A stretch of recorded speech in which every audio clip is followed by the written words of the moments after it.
go pop, I will not go soft. When I say no means no. This is true hip hop. I do not flip flop when I say flow means flow. Anything because this is perseverance. This is perseverance. This is perseverance. This is perseverance. I will not go pop, I will not go soft. When I say no means no. This is true hip hop. I do not flip flop when I say flow mean flow. This is perseverance. This is perseverance. This is perseverance. This is perseverance. This is perseverance. I've been on the rhyme since I made a first appearance. I've been on the grind, never waited for the clearance. Life is all the time, so I'm gonna live it fearless. Yeah, and people gonna hear this. Made a little name with a vision and coherence. Never been a lame, now I'm closer to a genius. Knowledge in my brain, chalk it up to the experience. Still I'm not rich, but at least I ain't broke. Never sell dreams, cause I'd rather sell hope. People so lost in the mirrors and the smoke, think I'd be a realer bloke if I said I sold dope. Nope. But my fans will tell you that I'm awesome. I started selling and they bought them. I told them get them and I got them. So if you want dope bars, that's not a problem. It's time to put the needles on the wax. Rock hard like I got the Beatles in the back. Go soft, make an easy living off the map. Or I can go hard like a freaking cheetah on the track. I'm grinding from a zero to a stack. And I'm talking about De Niro getting jacked. If Wakanda needs a new king, I'ma go hard to be the leader of the pack. A needle in a stack, and I'm feeling to attack. Not a baller, no T'Challa, but a hero and I'm black. I'm an eagle to a rat, rebel demon on a track. I'm a scholar and a brawler, you don't feel it if you're whack. You're always talking evil in your rap, and I'm trying to put my meanings on the map. I gave you 12 rules for life and kept my room clean. I'm the Jordan Peterson of rap. I will not go pop, I will not go soft. When I say no means no. This is true hip hop, I do not flip flop. When I say flow mean flow. This is perseverance. This is perseverance. This is perseverance. This is perseverance. I will not go pop, I will not go soft. When I say no means no. This is true hip hop, I do not flip flop. When I say flow mean flow. This is perseverance. This is perseverance. This is perseverance. This is perseverance. And I believe what I prophesize, so I don't apologize. Unless I do wrong, I don't bow to the mob, I don't live to antagonize. But they say I'm too outspoken. They wonder if I'm joking. Look, a little bit is jest, but I say what I feel, man, I'm real and I'm open. Trust in God, but I live in the physical. Selfish thoughts, but I give in the lyrical. Thought cops hot, want my speech to be criminal. Lies get fought when I speak the political. I am not left wing, I am not right wing. I just know all these things I know.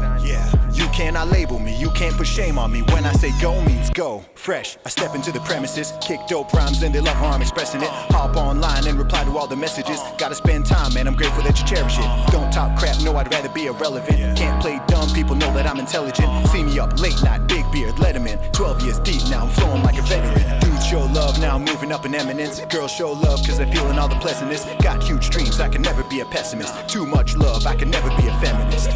Girl, stop looking all incredulous. I am not a bad man, I am not your nemesis. Always had a mega drive, take it back to Genesis. Worked so hard, time to reap a couple benefits. Yeah, I will not go pop, I will not go soft. When I say no means no. This is true hip hop, I do not flip flop. When I say flow mean flow. This is perseverance. This is perseverance. This is perseverance. This is perseverance. I will not go pop, I will not go soft. When I say no means no. This is true hip hop, I do not flip flop. When I say flow mean flow. This is perseverance. This is perseverance. This is perseverance. This is perseverance.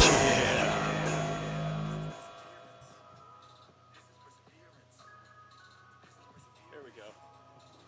Oh yeah. See, boy, here we go. Everyone's already listening to that because I don't hear anything.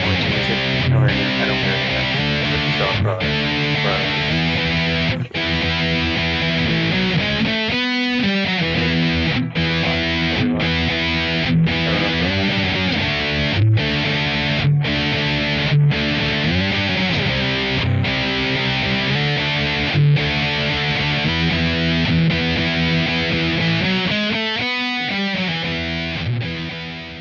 Good. Holy crap, that's loud. I haven't had to do this from my computer in a long time. Good morning, good afternoon, or good evening, and welcome to the Vanguard. For Spike, he took a break from watching Disney Plus all day, and please, dear God, never have me do this ever again, because I want to ball up into a tiny little fetal position and cry Cohen. I am Matt Wright, and together we are traversing the muddied waters of freedom. Hi, everybody. I don't ever want to stream from my end ever again. Yeah, it sounds like you had a fun time at it. Hey, everybody. I am away at an undisclosed location with my wife for one of our anniversaries for a little vacation, and so Matt's having to stream it from his side. And guys, he had a fun time doing it, huh, Matt? Oh my God, this was buggier than the Disney Plus rollout today. See, I'm catching little glimpses of this from others that there were login issues or something, but I've been safely ensconced away in a beautiful tropical resort, and so I don't know what happened. I know there was Baby Yoda, and I know that everyone was having problems getting on. Yeah, But I could. That was pretty much it. It was you would try to Pretty much play you would try to play a title and everything would it would just say log in again. I ended up getting mine working because for those of you who don't know, if you are a Verizon customer, you get a year of it for free.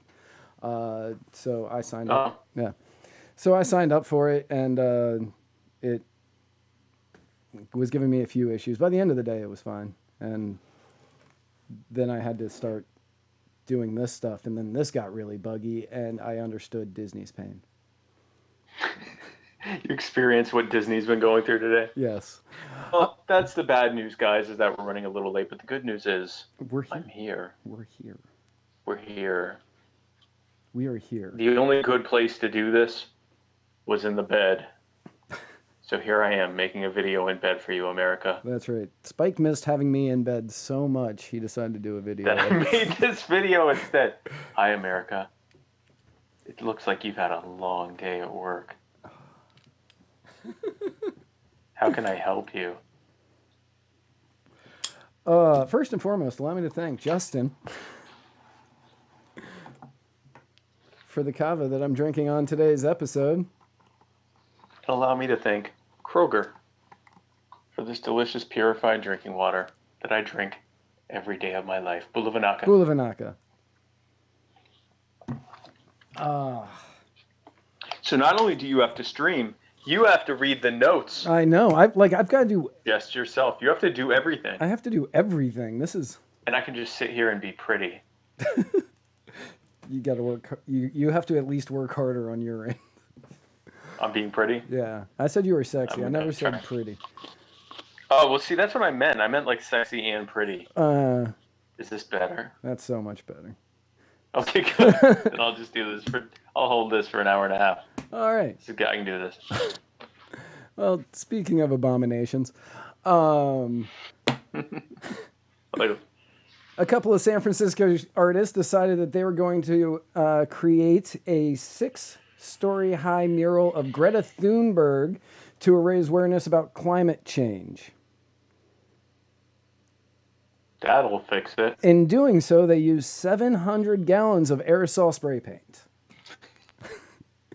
The big hole in the ozone layer above where they were spray painting Greta Thunberg, no doubt telling us that we have cost her future and her childhood. How dare you? My future, my childhood. So yeah, no, I thought that was interesting because like your global warming, like the first thing I remember about hearing about we need to save the environment and global warming was don't use aerosol. Yeah, the CFCs. Yeah. I don't know if they still have CFCs, but I can't imagine that. Well, first of all, the paint is petroleum based, so they just sprayed a bunch of oil on the side of a building. Mm-hmm. But it made them feel better, and that's how environmentalism works now. That is how. I mean, it's all. It's really about making yourself feel better. It's all virtue. Am I sexier with the pillow or without it? Give it a little hug. Give it a little hug like this week. America, I'm pretending this is you. This doesn't feel sexy. No, it's definitely not. If you're one of our It's audio, like- if you're one of our audio listeners today, feel very happy. You're gonna really, you're definitely gonna want to tune in Feel very happy that you're one of the to. audio only listeners on this day of Spike. America, I miss you so much. Oh, So, this is not awkward. That's an important thing to right. remember. For whom? Yeah, you're definitely going to want to tune into the YouTube version of this, and also donate money to us on Anchor. Yeah, donate money to us on Anchor at anchor.fm. If you donate $10 to us on Anchor, I will make a custom video where I pretend this pillow is you. Give it a big squeeze like that. I'm glad for the low price of $10. That's right. I am glad that you said Anchor because I know I need to get into that later. So Greta Thunberg, what else happened? So in other news about heinous bitches, Tulsi Gabbard has decided to sue Hillary, or threatens to sue Hillary Clinton over calling her a Russian spy, demanding that she verbally retracts remarks. That'd be a fun one. I think Hillary's protected under what's it called? That rule where you can say whatever you want about politicians. It's like an exception in the slander and libel laws. Because Trump keeps threatening to sue people, and they keep saying, "Yeah, no, you can't anymore because you're a politician." Right. But in other Hillary-related-ish news, maybe you have this later in the notes. I have no idea because I'm freewheeling it here. I'm just freewheeling with you, America. Freestyle. She said that she is under tremendous, enormous pressure to run again in 2020, and the crowd actually yelled out, "No, you weren't." I imagine that's what I would have done if I were there. I would have said, no. Right. No one has asked you to run for president. Nobody really wants that to happen except for No. you. Well, Donald Trump does. Well, yeah, no, he would love to. He would love to upset her again.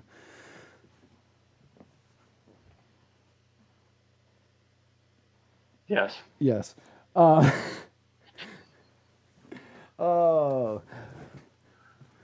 Elizabeth Warren was old Elizabeth Warren. She was up on stage telling that she was taking advice from people on how she should be able to reach more male voters.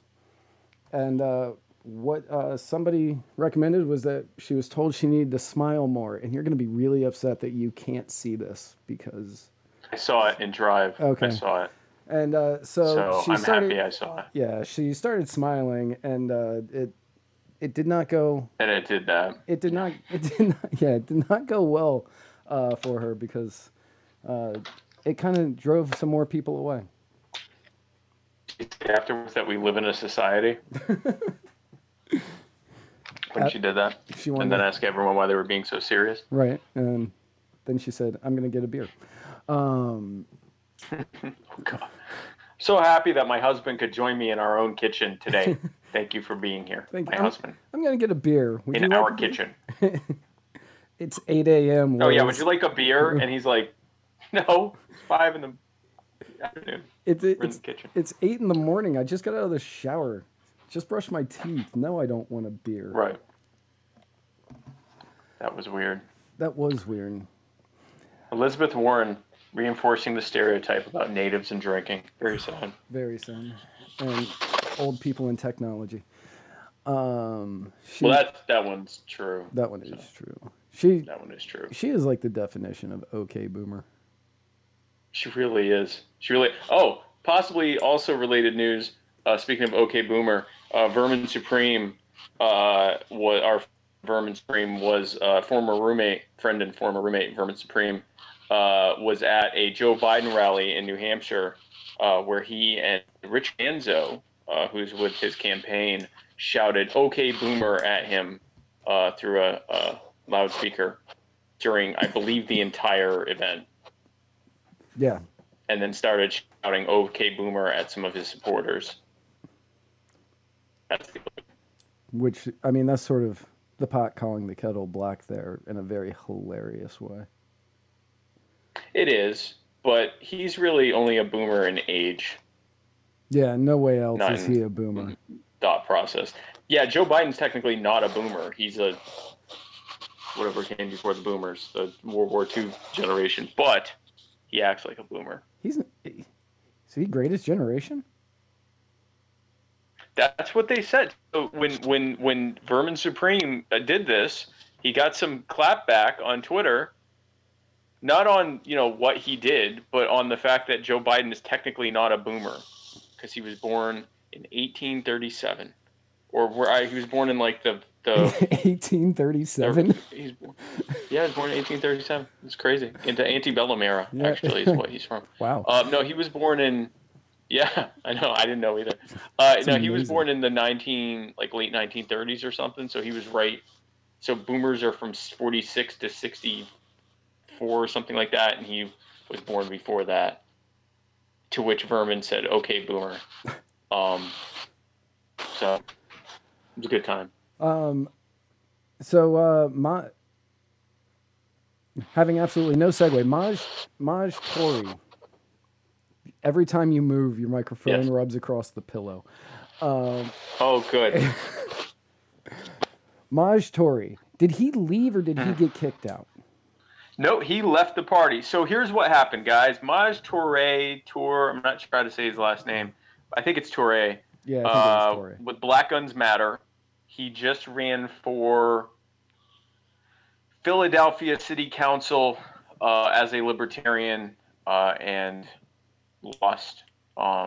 They went with the top however many vote getters, and he was in the bottom 3, I think.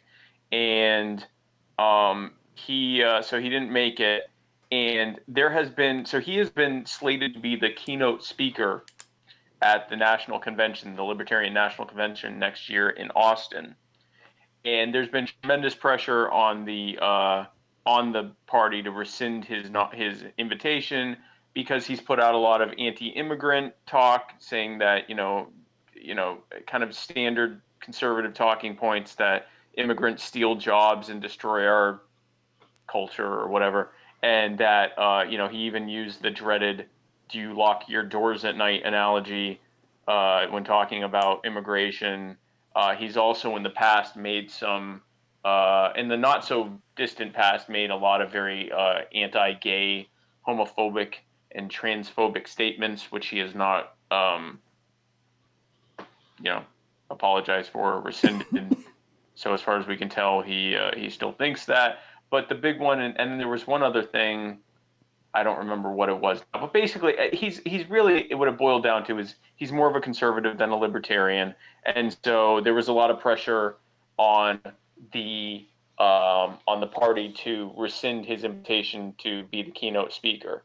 The name is, I think his last name's Hayes, who was in charge of that, unilaterally decided to uninvite him from the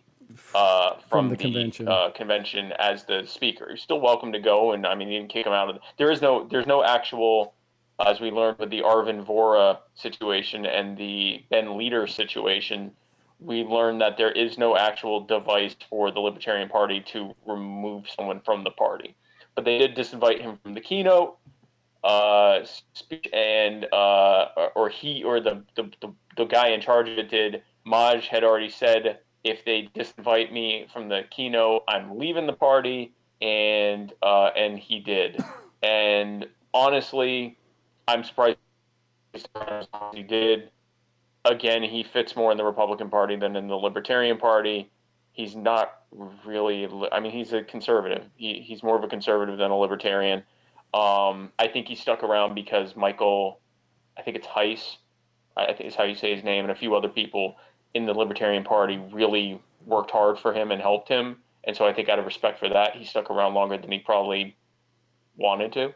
But he's going to make considerably more money and have a lot more fame and fortune being a conservative, either as an independent or a Republican, and sort of doing the conservative media rounds with people like your ex-girlfriend Candace Owens, and people like that. I think I think he's got way more money to make as a a Blexit speaker than as a Libertarian Party guy who lost a city council seat. But he's doing great stuff.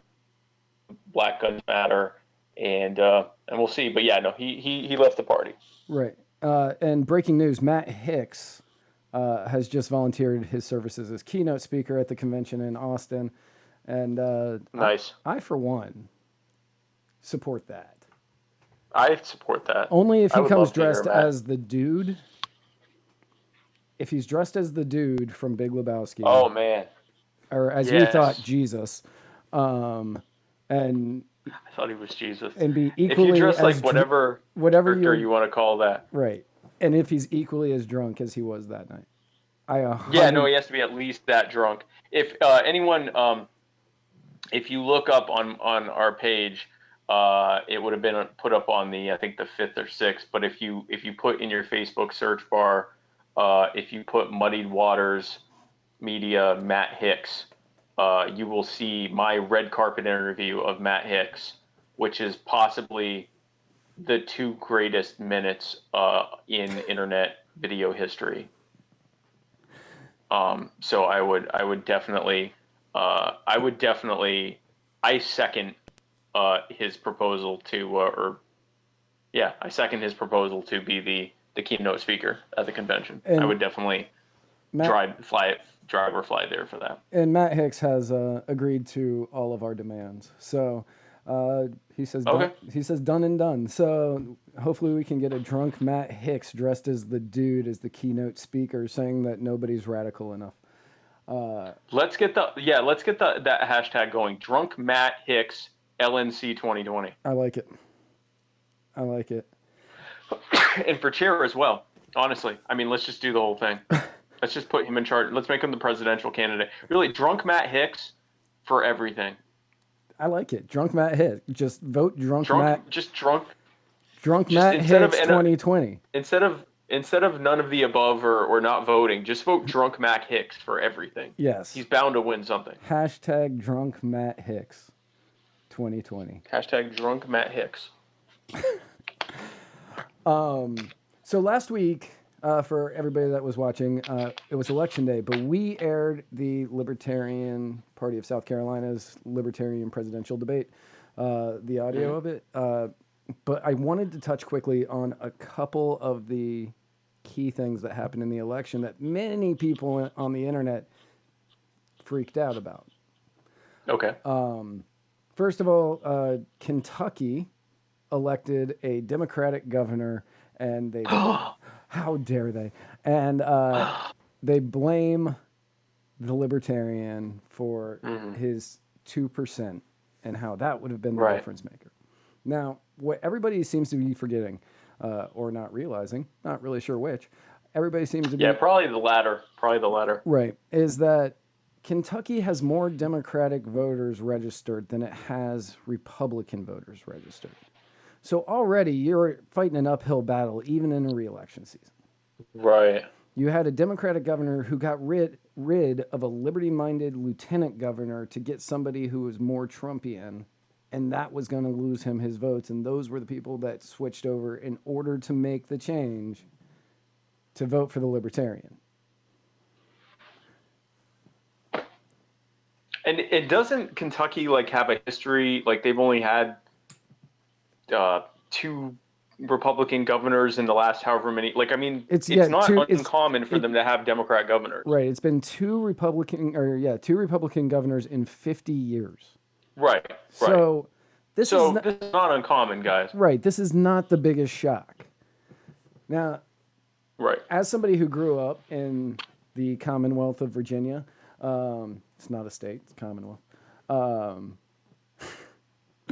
But a lot of people freaked out because the Virginia state legislature ended up switching to be Democratic, and a lot of people flipped out about this. We discussed this. Yeah, no, we discussed this briefly on the show last week, but in 2004, George Bush won re-election, but it was a lot closer than people thought that it was going to be. In 2008, they turned blue for Obama. In 2012, reelected Obama. 2016, Hillary Clinton. In 2017, they voted in Governor Blackface. Like, this has been a slow and steady growth for them doing this. And a lot of it comes from the people that have been moving from states like New York and Connecticut and Vermont, and they're moving down south to escape the higher taxes. Right. They're like, hey, Virginia's great. It's not as expensive. And then they're continuing voting for all the stuff that they've been trying to escape.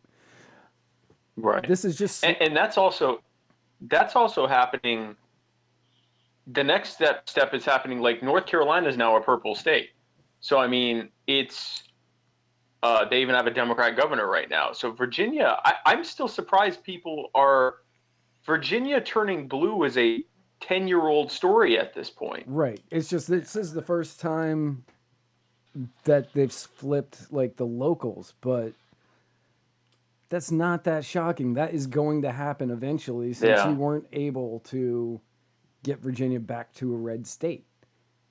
What, did they blame that on the Libertarians too? No, they didn't blame that on the Libertarians. They were just freaking out. Oh, okay. They were just freaking out about it. Yeah, But it's been a slow, steady decline to blue since 2008. This has been 10, 11, 12 years running that it's been going this way. This was not surprising. Yeah, I mean, Virginia is two main states, I guess you could call it. The South and West, which are still very much what you would think of when you think of Virginia.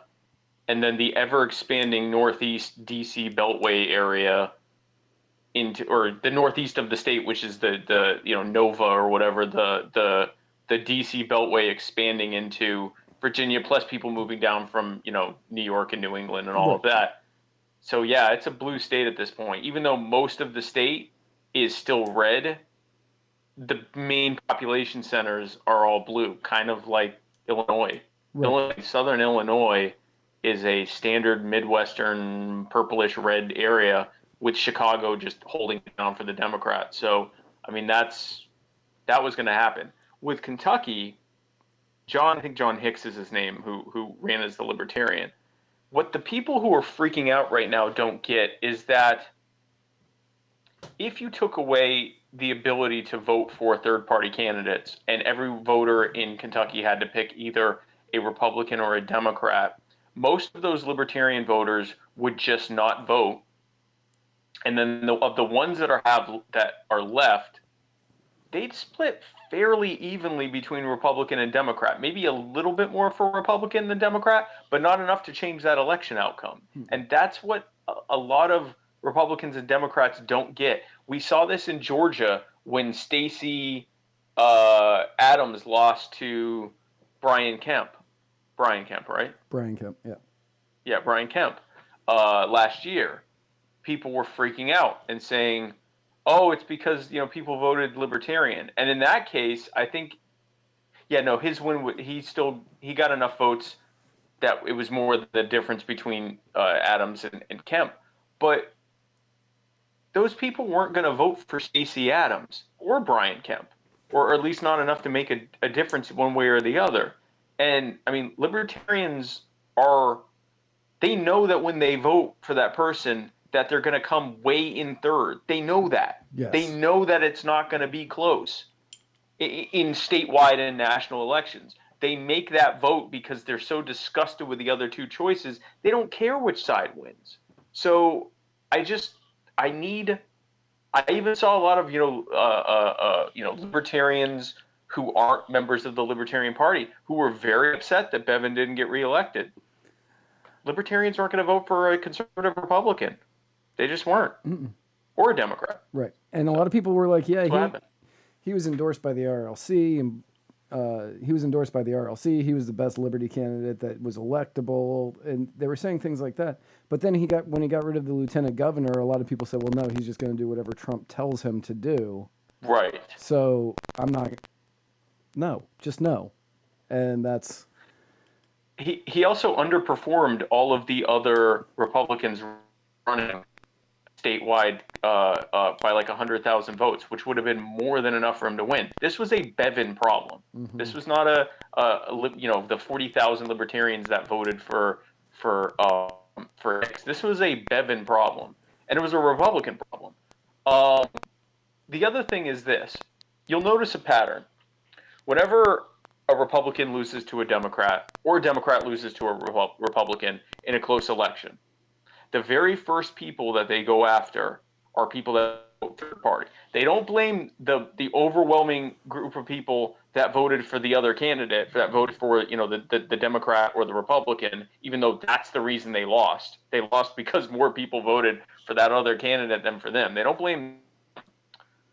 blame the large group of people who didn't show up to vote. No. They blame the sometimes several hundred or several thousand people who voted for a third-party candidate because they didn't see enough of a difference between the two major candidates to bother voting for them. And even though they would go ahead. And what I've always said is, because I've campaigned for libertarians in the past. Like, I've gone out there and I've done it, and people have gotten mad at me saying, you're just going to steal from my candidate, or you're just helping the other candidate, whatever. And my argument has and always will be, if your candidate can't get people to come out and vote for him, and they're going to come out and vote for my candidate because my candidate was able to do it,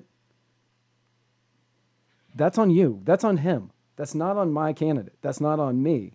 I'm doing the work. If they're not willing to do the work, they aren't earning your vote. They can't get them to vote for you, knowing that their vote for this other person is almost certain to not help them get elected. Like, they know that they're throwing their vote away, whatever that's called. They know that they're voting for someone that's almost assuredly not going to win. They still won't vote for you. How much do you suck that they won't vote for you? Right. It is what it is. And the reason that they go after those third-party candidates harder than they go after anyone else when they lose these close races is because it doesn't really come down to which side won. It came down to controlling your choice. More important than anything else, more important than if the Republican wins or the Democrat wins, what's most important to them is that you believe that the only viable choice are Republican or Democrat. Because if that ever changed, if people said, you know what, I don't really care, I'm voting, if enough people said, I'm going to vote based on who I think should win, period, even if the media and the major parties are telling me that they don't have a shot of winning, they'd actually win some elections. And that would completely destroy the Republican back and forth of the two parties pretending that they're opposing each other, but they're really just working together to, endlessly grow government and, play to their bases while just doing the same thing the other side would do once they're in office. That would all die. So it is imperative that you be blamed for not voting they'd rather you not show up and vote than to vote Libertarian. Yeah. Or to Green Party or whatever. And some other party. They'd rather you not show up. Except in the cases where they lose, where they're like, well, you should have gone out to vote. Well, and that's the thing. I mean, it's about control. They want you to show up and they want you to vote Republican or Democrat. And so many of these people are the people who will go out there and say, you need to take responsibility for your own actions. And when you go out and you vote for the candidate that you like the best and it causes their candidate to lose, they blame you. They don't blame their candidate. They don't blame them. Exactly. They blame you. Yep. Sarah Brannion on the old Tubes of You says, where can I get one of those hats? And Sarah, you can get that at taxationistheft.cards.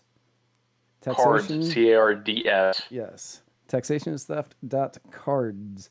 You can pick one of those up at that website. You can also get some sweet-ass merch from Berman2020.com. That's right. The Taxation is Theft.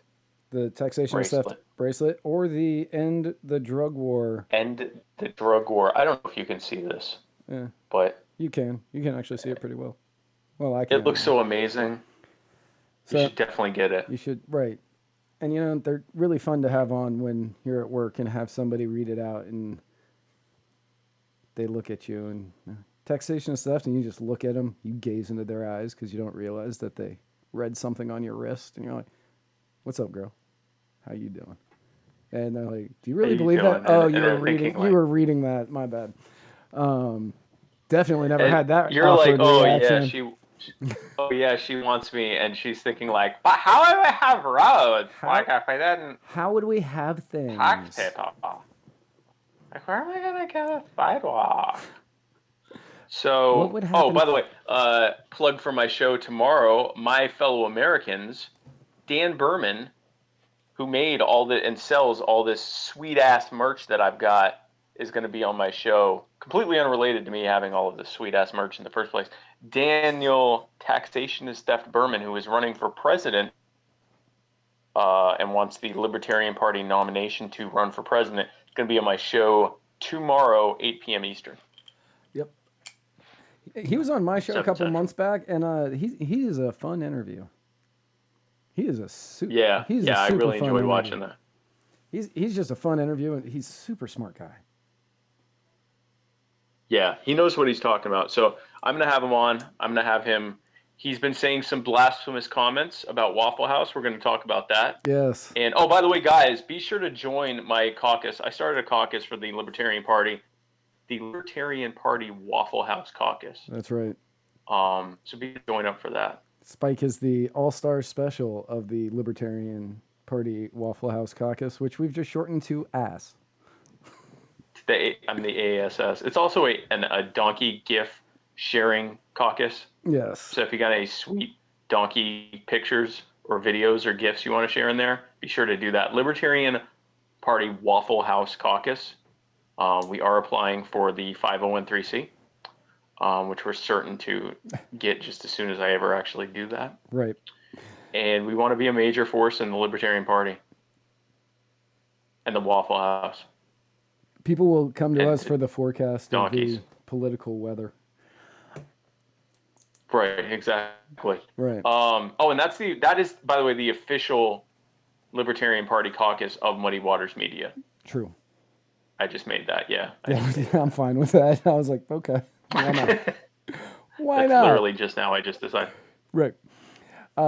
Chris Reynolds, personal injury attorney, Chris Reynolds, attorney at law, is very excited that you are doing a sensual show lying down.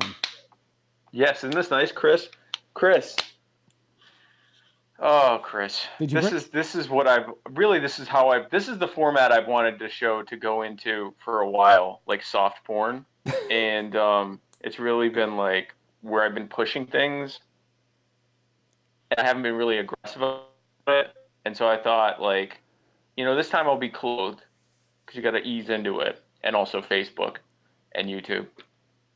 And Twitter. Once we're a Float exclusive show, once we're getting enough money from Float to be a Float exclusive program, I'm at least going to be topless. I guess I could be topless now. You could always be topless. I could be topless. Right. So that's the direction we're going. This is going to be a very sensual, I'm here to muddy the waters, America. Chris Reynolds says to check out his Libertarian Party Tilapia Lovers Caucus, also known as the Libertarian TLC. In hell.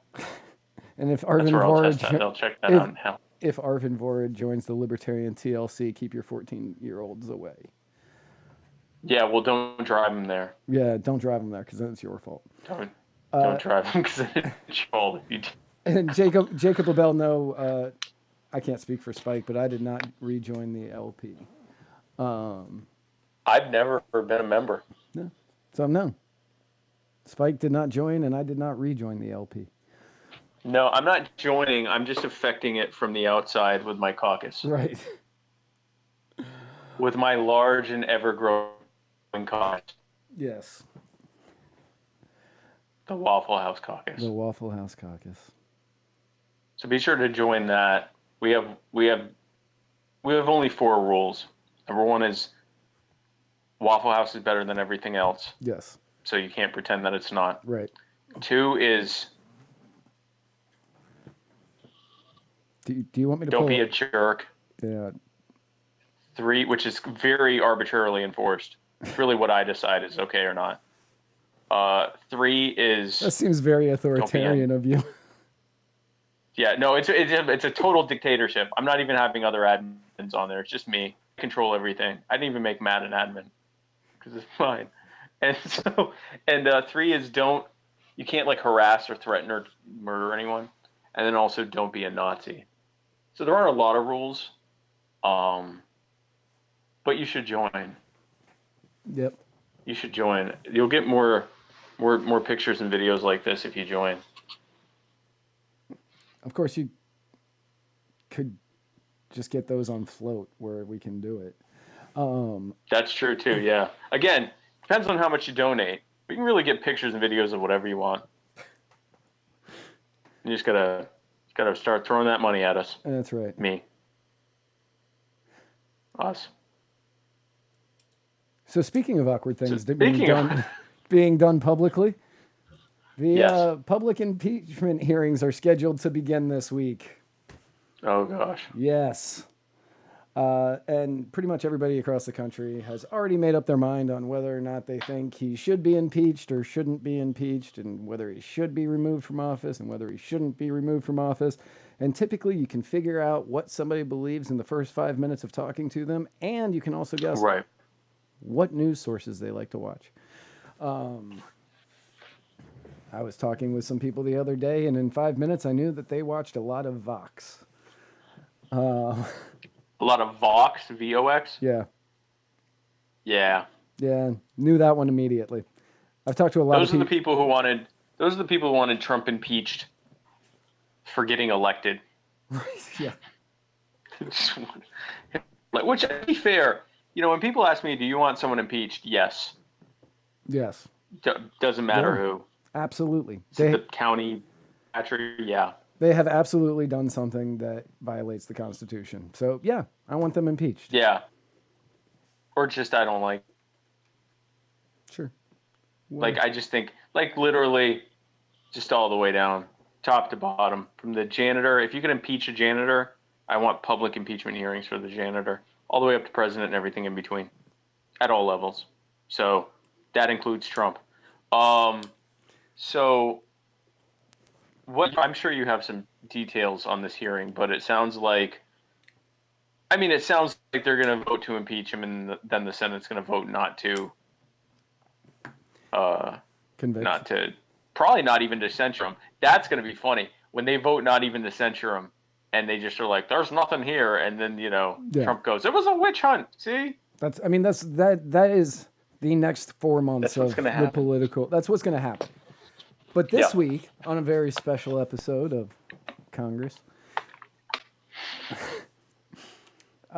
we are going to be seeing the likes of the alleged whistleblower, whose name is probably something along the lines of Eric Chiaramella. Maybe. Possibly. Oh, is that whose name I keep seeing? Yeah. That's the name that gets you kicked off Facebook if you type it. Yeah. Yeah, I was going to say, people type that and get kicked off. Yeah. So hopefully Facebook isn't listening to the show. Eric, that's why I said something like that. I'm not saying it is that. I don't know. Let's just pronounce it wrong. Ciro Mila. Eric. Actually, probably how you say it. Right. Eric Caramello. Caramello. Eric Caramello is expected to be called to testify. Dems are obviously fighting it because of whistleblower protection acts. Although if you are trying to protect the whistleblower, if somebody types their name on Facebook and you remove them from Facebook, isn't it sort of just saying, yeah, no, that's the whistleblower? You're not protecting him in this way. Yeah, that sort of sounds like not protecting them. Right. I feel as though that is just kind of saying, yes, that's who it is. Stop saying his name. Yeah. Making matters worse for... And then you go... Oh. Go ahead. And they say stop saying his name. And you're like, whose name? And they're like, Eric Kierman. Oh, damn it. Mm-hmm. So. Making matters kind of worse is Caramello's lawyer is a gentleman named Mark Zaid. I believe that's how you pronounce his name. I should have done a lot more research. Mm-hmm. Mark Zaid. He initially started talking about removing Trump from office in June of 2017, and how the coup had started in June of 2017. Is that what he wrote? He wrote that on Twitter. Yeah. I should have had these things. Yeah, I should have had these things pulled up. But he also. Well, we can't all be me. Right. I also don't know how to make it look the way that you make it look. So that's why I was like, I'm not going to put up an ugly tweet. You just leave me up. You can have me just what's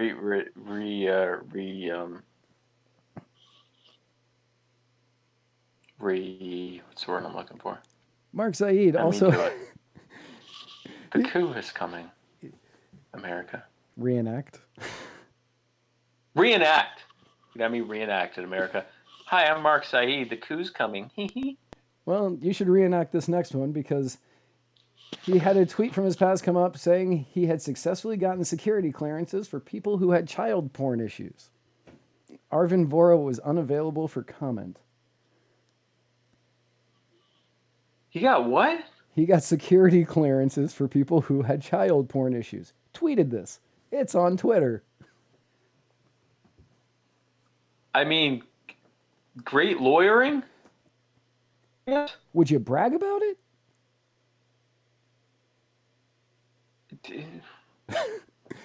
No. He is 100% going to be called to testify. Oh, yeah, and they're going to drag all that stuff up. Yeah, he's going to get called to testify. Like, this is going to be the most entertaining impeachment ever. Oh, yeah. Hunter Biden is expected to be called, and Joe is doing his absolute damnedest to make it so Hunter Biden does not have to actually testify. Yeah. The Dems. So yeah, I don't think they want that. The GOP put together this long list of names of people they want called, and including Hunter Biden and Mark Zaid and Eric Carmelo, and there's no guarantee that the Dems will actually call these people because the Dems are in charge of it. So what we're looking at is both sides are going to be attempting to smear the other side with their weakest links, right? So, and you're going to have your Mick Mulvaney saying that they don't want to go up there, and you're going to have your Rex Tillerson saying that he never approached Nikki Haley about restricting what the president can do because they knew better. Right. Like you're gonna have all of these things going on, and it's like who's going to show up to testify and who's not going to show up to testify, and who's going to be allowed to testify, and it's going to just turn this thing into a huge circus. But the one that I'm most curious about is there is rumor that Adam Schiff will be called to testify and asked about the legitimacy of any of his investigations under oath. Isn't he the head of the impeachment crew? Yes. So this is just going to be a giant mess all the way around. This is going to be the best circus since Barnum and Bailey joined forces and elephants started flying. Right. I like that analogy. But now, meanwhile, even if the House Democrats vote down calling witnesses, the Senate can still call witnesses, right? Or they don't do that? I believe they can. So what I learned in researching how impeachment happens is that there are no rules. It's the motherfucking thunder. Right. Yeah, it's the motherfucking Thunderdome in there. Like it's just we're doing it this way this time. It's like, well, no, we want to call witnesses. No, you don't get to call witnesses. And it's like, all right, well, we'll just have the Senate call witnesses. We won't listen to the Senate, and we're just making it up as it goes along. It's like if a kindergarten class was trying to prosecute somebody for taking the chalk. I don't know what happens in kindergarten. And classes. they're just like losing their minds on how to even go about doing that. Right. A congressional clusterfuck, as Tom Arnold just said. Yes. Nice. Absolutely correct, Tom.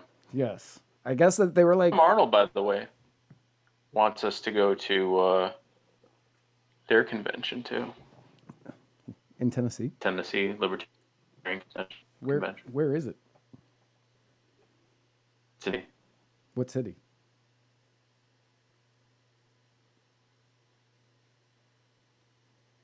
You don't know, do you? Tell him what city, Tom. Where is it? I don't know. He hasn't said. I think it's Nashville. Okay. Well, if it's Nashville, I'm down to go. I don't know. It's not. Maybe it's only Knoxville? if we get to talk for at least 15 minutes. unscripted. I mean, we can do that anyway. On stage. Oh, yeah. That would be fun. I'll get the bed. I'll bring the bed there like this so I can get up there and, hi, Tennessee. I'm sure they'll love that. Yeah, no, it's going to be an absolute blast watching this impeachment. I can't wait. What'll be hilarious Oh, it's in for Lebanon. both sides. The city that it's being held in is Lebanon, which is the correct way to pronounce that. Lebanon. It's outside of Nashville. And where is that? It's outside of Nashville. It's like 30 minutes outside of Nashville. Okay, so that's like your old stomping grounds. Right. And Tom says we can talk. Yes. When is it? Just let us know when it is, and just let us know when it is, Tom. We'll look online later. Yeah, I'm sure that's we all will figure available. that out. So everybody, look forward to seeing us at the Tennessee Libertarian Convention. Solid 15 minutes of talking. Solid 15 minutes of us doing what we are doing right now when we aren't talking about anything in particular. Chris Reynolds says the congressional hearings in Secession, the fantastic HBO show that a random caller got me to start watching, had as much of an impact on the world as the upcoming impeachment hearings. Yes, 100% accurate. Yes. Except I was much more upset by what happened in the Secession congressional hearings as opposed to what will happen in these. Oh, January 11th. Yeah. Oh, we got time for that. Yeah, we got plenty of time. I'll make time. I'll make that work, Tom. Just in time for Tom Arnold. You, Tom. To rest up after delivering toys to all of the children all over the world. Oh, that's right, yeah. Yeah, he's going to have a good... That'll give him time to rest, relax, recharge. That'll be perfect timings.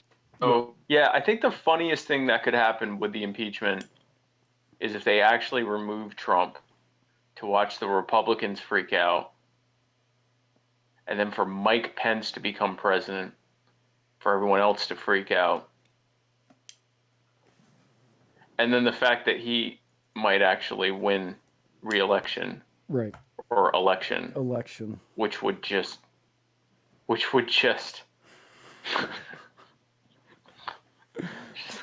So tune in for a fun time this year. Put it that way. It's no matter what, their goal is to impeach by Christmas. You know, Merry Christmas to you, Mr. President. Their goal is to impeach by Christmas, which means that by Thanksgiving of next year, Trump will be president still. I still say I know what the polls are saying. I think Donald Trump's still going to get 46, 47% of the vote, and that's all he needs. Right. I think that's what's going to happen. That's what's going to happen. He's just his entire campaign is going to be, it was just one witch hunt after the other witch hunt after another witch hunt. No collusion, no conviction. His entire campaign. And whoever gets the nomination, half of the Democrat Party is going to hate. Yep. Most of them will still come out and vote for them, but it's going to hobble them. It's either going to be Joe Biden, who is Hillary Clinton with a penis, and even more racist jokes, or Liz Warren, who scares all the Democratic donors, or Bernie Sanders, who half of the party hates. Right. So I don't see it. Although Bloomberg is an option at this point. Oh yeah. There's the breaking news. A shockwave was sent through. Two shockwaves happened in one in the Democrat and one on the Republican side. The Democrat side, Mike Bloomberg, getting the exact same amount of tremendous pressure that Hillary Clinton was getting in 2020, decided to run in 2020 to the collective bemused sigh of the Democratic Party. And then on the Republican side, total game changer here, Mark Sanford has dropped out of the presidential race. Who's Joe Jorgensen going to pick?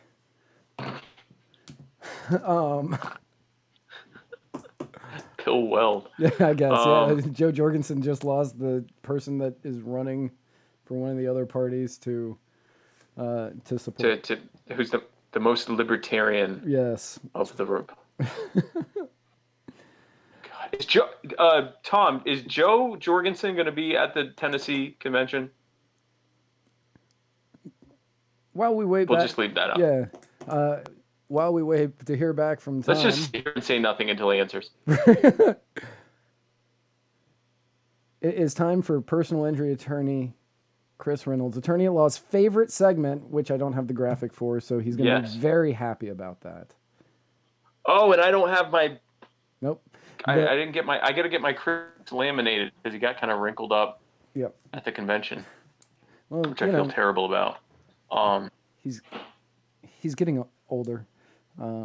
He is getting, he's getting up there in paper. He's not a years. spring chicken anymore. He's a mature, seasoned gilf. That's right. The Chris Reynolds. Filth. The personal injury attorney Chris Reynolds, attorney at law. Anchor FM, calling. Quests. Personal injury attorney Chris Reynolds here with some Buttigieg bits. So we are starting to see candidates drop out from the Democratic primary race. And I'm curious as to how you think these various supporters are going to be reallocated to other candidates. So, if Andrew, if Yang drops out or Booker drops out, where are these people going to go if we were to add these percentages together? And, can we mathematically kind of figure out who's going to end up with the most at the end if we accurately predict where the supporters of someone who dropped out are going to go next? So any insights on that I would appreciate. Thank you.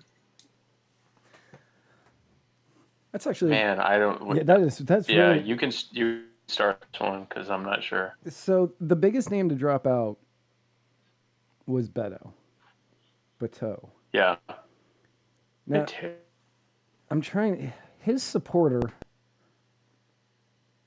I don't know who his single sole supporter would go to. If I had to guess, I would say that probably Buttigieg. That's what I was thinking. Probably Buttigieg. Buttigieg isn't as progressive as Beto, but he's young and he's white, so I'm assuming that that's why they would go there. Yeah, but he's not as gay as Robert Francis. So there's that. Beto's the only one that's dropped out that's really had enough support to really move the needle one way or the other. And even he dropped out. He was like 2%. Like, I mean, he wasn't really. I mean, he dropped out because he probably ran out of money. Wasn't gaining traction. He probably ran out of money too. Well, and he ran out of money, but he also had no traction. I mean, he had nothing to go on. Right. I don't think you're going to really see big changes until even Yang and, I hate to say it, but Marianne and Tulsi and the rest of them, like, altogether they have maybe like, Yang's actually done well in a couple of polls, but overall, maybe between all of them, they've got, 5, 6, maybe 7% of the support, which is going to be kind of not necessarily evenly distributed, but I don't think any of them are going to go heavily towards one or another. I think a lot of Tulsi supporters just aren't going to support anyone else because she's so anti-war. If anything, a lot of them might go libertarian or green or just not participate. Right. I don't know, man. Yeah, I think so. It's going to take. Go ahead. Kamala's going to be. She's going to be the first big one to drop out. Yeah. Which she's hurting herself because she's saying the reason that she's not doing better is because women don't want to vote for. Women are afraid to vote for a women of color, and right now, she said that. Yeah. Oh my God. If she was in Democrat women, right? She's talking about Democrats. She is not talking like if it was in a right. general. This is the Democrat primary. God. If she was in the general election, blame that on Republican women all day long. But you said that about Democrat women while you're running. Yeah, she's going to be the first one to go. And that's who she needed. She needed the support of all the Karens out there because she's like the head Karen. And Elizabeth Warren is and always will be the head Karen. She has "let me speak to your manager" written all over her face. that's, yeah, I guess so. But I guess so Kamala like has just locked up more people. She's not let me she's not Karen. She's like the bitter cop who like plants drugs on you because you cheated on her. Or like swiped left on Twitter, on Tinder or whatever, or Twitter. So yeah, she's not a. Yeah, and so when Harris drops out, she needed those Karens. She needed those Karens, and Harris will be dropped out in the next.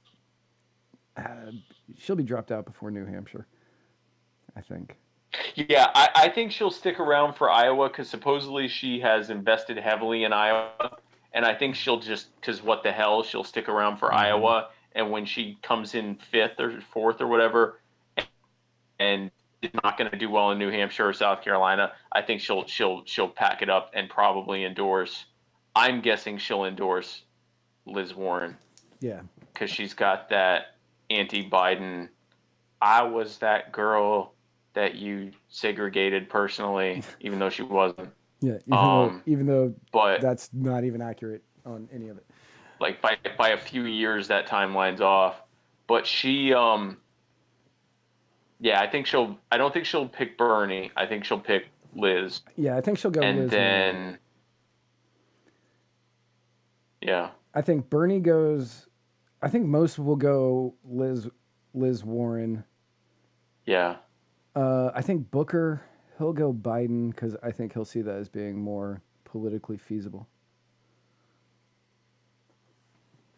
Possibly. I think the Liz Warren is becoming the consensus. I don't like Biden, but Bernie's too much, and I think he wouldn't win in the general. But I think Liz is a weak candidate. Yeah, I think that is going to do all the same stuff Hillary did. And right now, it's going to be between Biden, Liz, and Buttigieg. I think those are the top 3 to watch right now. Oh, you think Bernie's out? I think Bernie's out.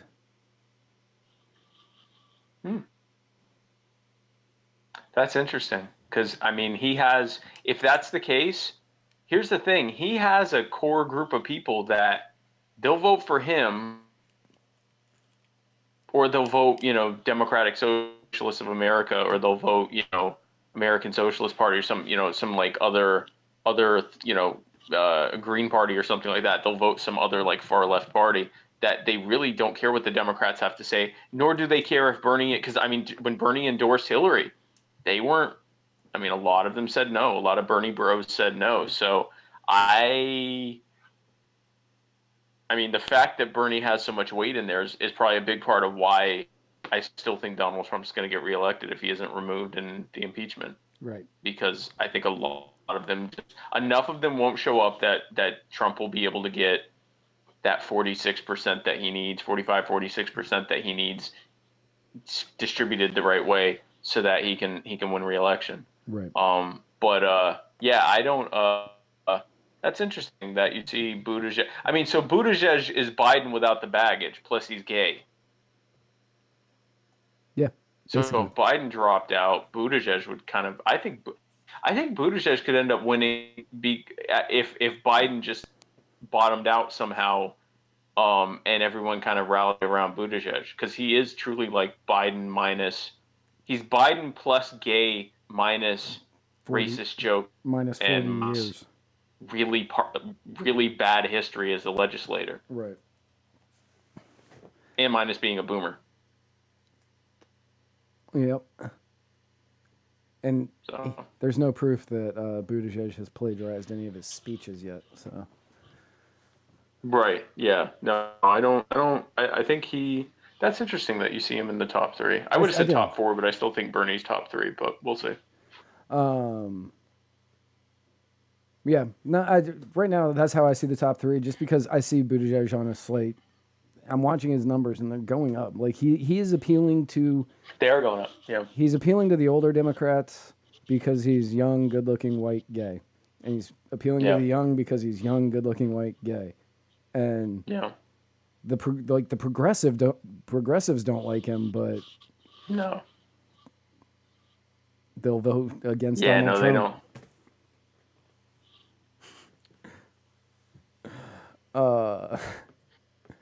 But let's go to another Chris Reynolds call. Okay. Personal injury attorney Chris Reynolds here with Trump Time. The Trump era, from my perspective, has definitely created some sort of shift, both left and right, for the Republican Party to the right, the Democratic Party to the left, and more specifically, much more divisiveness. And what I would love to get your guys' opinion on is this the new normal? In a post-Trump world, are things going to revert back to something closer to what they were prior to this, where we are worried about tan suits and affairs in the Oval Office, or is this the new normal and everyone's going to hate each other for the rest of time? Thanks. Yeah, so I would say, first of all, I think I have a different perspective on Republicans becoming more right and Democrats becoming more left. Their policies are roughly saying the same, although they're both becoming more authoritarian. So they're becoming more, government needs to do something about X, Y, Z. But that's been a steady progression for a long time. They're becoming more tribal between Republican and Democrat. But I mean, if you want to use the standard left-right scale, if anything, the Republican Party has moved very far to the left. They would have never supported a president proposing universal child care or rebranding Obamacare as Trump Care, or expanding Medicare, or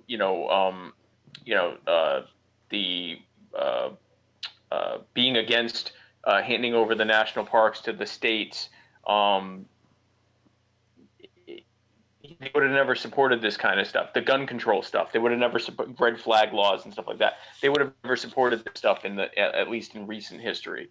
And they are, because they become so partisan that if a Republican proposes something and talks about how much they hate Democrats, then they're right. And Democrats in the same thing. They can propose whatever they want now, and as long as they say how much they hate Republicans, then Democrats will say they're right too. So it's that they're becoming more and more tribalist and partisan. Right. Is that a continuing trend? Yeah, and it's only going to get worse. The candidates are going to get more and more outrageous. The cognitive dissonance on both sides is just going to get worse and worse and worse. The partisan anger between people worse and worse, which is going to mean that people are going to talk less and less about politics around each other, because it's no longer okay for a close loved one of yours to disagree with you with which party's better. They're evil, so people will talk less and less about politics, except they'll only talk politics in smaller and smaller partisan groups where they talk about how evil the other side is. So, yeah, no, this is going to continue. It's only going to get worse. Politicians are going to get away with more and more and more because, again, as long as they can keep half of the country thinking that they're okay by saying how much they hate the other side, they'll literally be able to do anything. I mean, the whole shoot someone in the middle of Fifth Avenue will absolutely – it already is true, but it will absolutely be true. You'll be able to see politicians doing some of the most horrendous, horrific things blatantly and unashamedly, and as long as they say how much they hate the other side, they'll totally get away with it. The second that they try to talk about reaching across the aisle, destroy. Even though, again, both sides in reality are reaching across the aisle. Right now, Democrats and Republicans are working together to extend the Patriot Act, the surveillance stuff, the spying stuff that's in the Patriot Act. So they absolutely come together when it comes time to infringe upon your rights and property and life.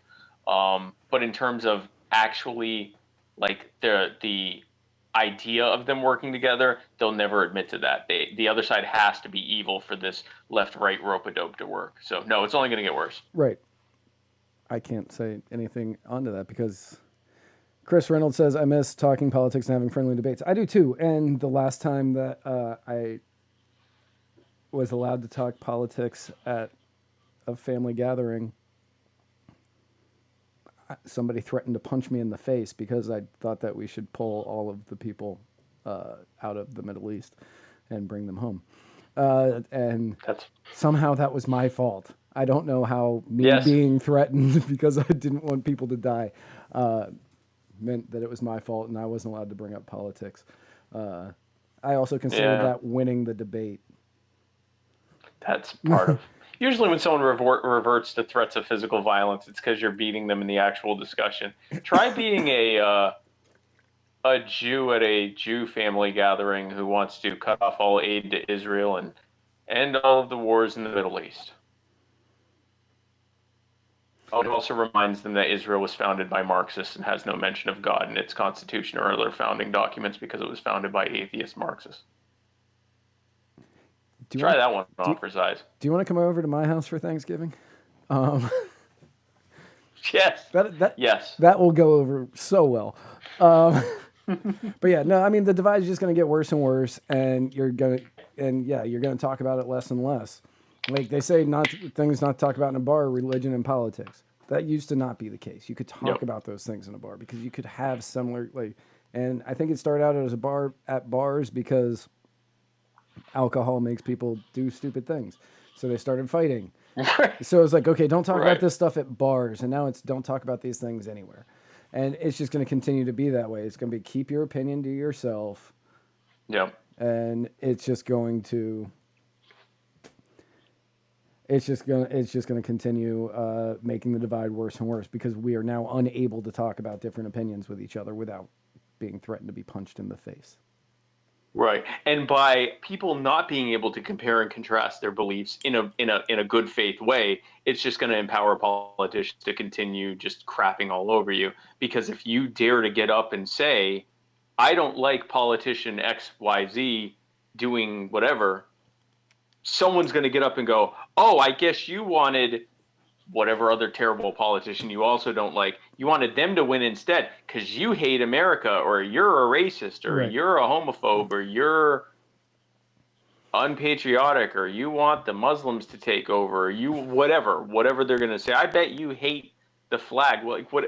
Whatever thing that they're going to say because they're unable. And we see it all day long. Like any of us who make the stupid mistake on a regular basis of discussing political beliefs on the internet, without fail, even on our page, we'll bring up something that Trump did, and people go, well, Democrats did that too, and we'll be like, yeah, we hated that when Democrats did it too. Right. They did it too. I don't see you guys saying anything. You guys didn't say anything when Obama did it.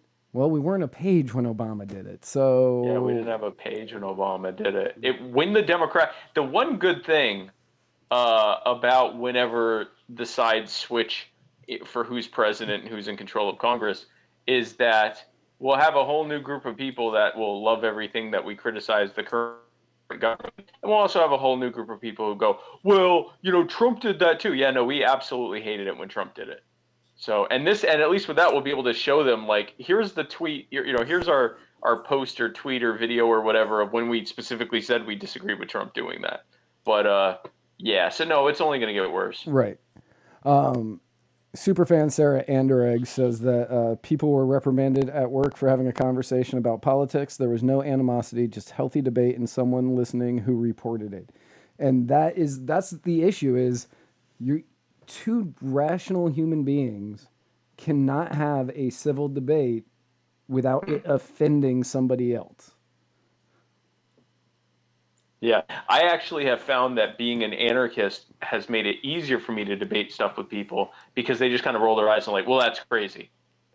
But like, it's like they're okay with me being an anarchist, but not if I were like a Trump supporter or a Biden supporter or a Harris supporter or a Bernie bro or whatever. Like that. Now you're in my tribal fight. and you're either on my side or not. But when I'm like, yeah, I'm an anarchist, they're all a bunch of they're all full of garbage. So when I'll say, here's when I'll say, when I don't want to really get into a long thing, I'll say, I think they're all full of garbage. And they'll be like, yeah, you're right. All politicians are liars. And then they'll be like, but you know what I really hate? And they'll start talking about whatever side that they hate more than the other side that isn't their side. And they'll go, yeah, no, I don't. I just think they're all full of crap. And if they really push me, I'm like, yeah, I'm an anarchist. I don't think, I think you own yourself, and I don't think anyone should have the authority to rule over you. And they'll say, well, that sounds crazy, but then they don't really get as worked up as me saying like, yeah, I support Donald Trump, or yeah, I support Hillary Clinton or Obama or whatever, Bernie, whatever. Yeah, I mean, when I would say, oh, I'm a libertarian, which I stopped saying, but when I was like, I'm a libertarian, that got me so much anger. They're like, oh, you're just trying to ruin you're just trying to ruin the election for my guy, and that came from both sides. Right. And right. That came from both sides, exactly. Yeah, and now that I'm like, oh no, I just hate all parties. I'm not even a member of a party. People they tell me what they think, and in my head, I judge them, but I just kind of listen and kind of, okay. Yeah, they all suck, don't they? One last call from personal injury attorney Chris Reynolds, attorney at law for the fan favorite AOC Millennial Minute. Personal injury attorney Chris Reynolds here with the AOC Millennial Minute, where we ask the difficult questions. I'd really like to know from both Matthew and Spike their opinion on... Okay, first of all, before we go any further, if you want questions answered on this show, and I'm going to give Chris a pass on this one, never call me Matthew. Ever. That is a no. I will not, after this, there will never be another time that question will be finished playing. That is a hard no. You are not my mother. The whole Ukraine scandal. Specifically, I understand that pragmatically there's not going to be a removal. There's going to be an impeachment, but no removal of Donald Trump. But what I would like to know from each of you is, do you think that Donald Trump should be, number one, impeached, and number two, removed based on the facts that we know from the transcript and other things? Thanks. I'll let you go first. Do I think he should be impeached? Yes, I think pretty much anybody that's in office should be impeached. Should he be impeached for this? Well, why not? Why not? Seems as good of a reason as any. Sure. Yeah. If we're just throwing darts anywhere. Jacob LaBelle, I will ban you from this page. What?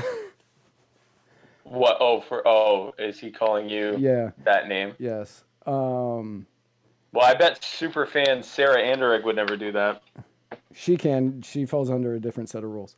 I'm aware of that. Yes. Sorry, go on. But should he get impeached for this? Why? Yeah, again, why not? Like, I would have. Sure. We haven't really impeached anybody for anything important ever. So, I mean, maybe Johnson, back when he was impeached and not convicted, but everything else, like the other time, wasn't anything important. Like what he did is not the worst thing he has done. But if you're gonna do it, he's like even that day, right? Yeah, that's probably low on the level of constitutional violations that he probably committed that day. Yeah. So my thing is, I agree with Matt 100%. Yes, sure. I think Chris's question is basically like, do you think that this falls under what should be considered an impeachable offense? Which, I mean, I guess, sure, why not? I mean, so is it corrupt? Is withholding something which already has been delegated to be spent in a certain way, and which apparently now they're saying that supposedly, I think Bloomberg, one of the news outlets, is saying that they have proof that Trump never actually authorized releasing the money. It was the State Department who unilaterally decided that the White House didn't even have the authority to tell them not to release it, so they just went ahead and released it. And it's possible that it was none other than John Bolton who made that decision a week before he was told to leave. Right. Which, if that's the case, now you've got some serious potential impeachment fodder for the Democrats. But regardless, is that impeachable to the extent of, is that a corrupt use of office? Yeah. Here's the problem. Here's the problem with this Go ahead. So badly I want to go, this is no worse than what any president has done in the past that we haven't impeached him for. But we just stated Correct. We can't say that. You shouldn't say that. In our last segment, we just said that you can't do that. We said that? Yeah, it's like, well, you must like Hillary, you must support Hillary, or you must want you didn't say anything when Obama said it. Like, we made fun of people for saying that, but I was getting ready to say it, and then I was like, crap, I can't say that now. But it. No, but it is true. We're not saying that that's a reason not to impeach him. We're just saying, like, every president has done something like this and worse. And then even in terms of what's legal, the worst stuff that presidents do. Here's my anarchist minute. The Spike Cohen anarchist minute. The worst stuff that presidents do are completely legal. They imprison countless people for victimless crimes. They murder countless people around the world for no good reason. They lock people in cages for daring to walk across a line to seek a better life. Like it's those, in my mind, are the things that people should be removed from office for from the top to the bottom. Did he commit a crime according to the U.S. Code of Laws when it comes to how he handled this?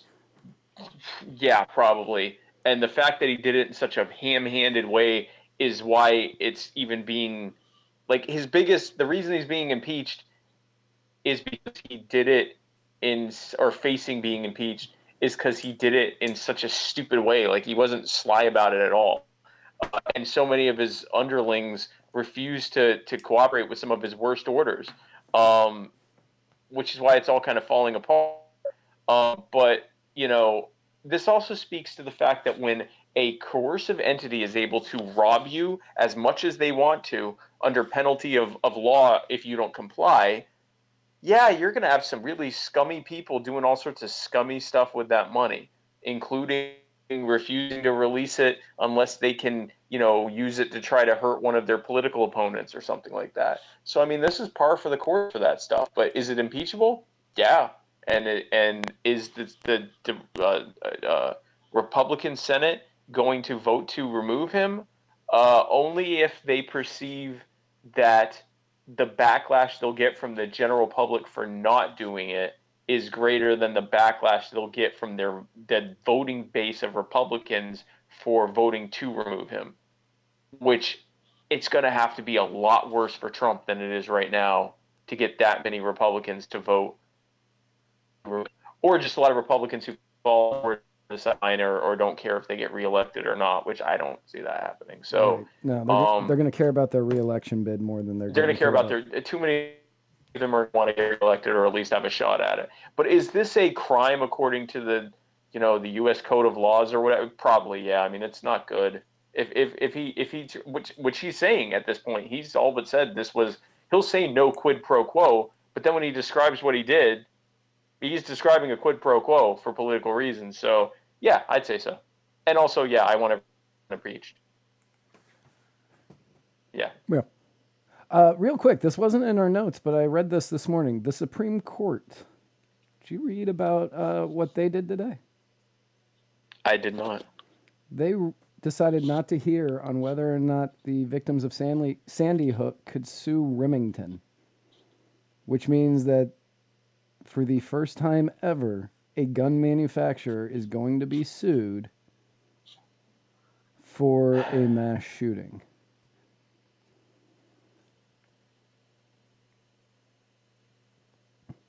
I think that So this makes absolutely no sense to me that the Supreme Court wouldn't hear this.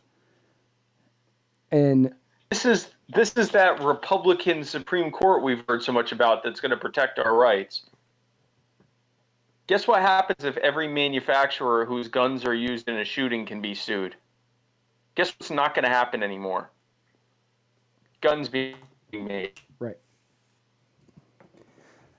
And if that's the case, like, you know, the slippery slope fallacy and all that, like, I'm willing to use it here, but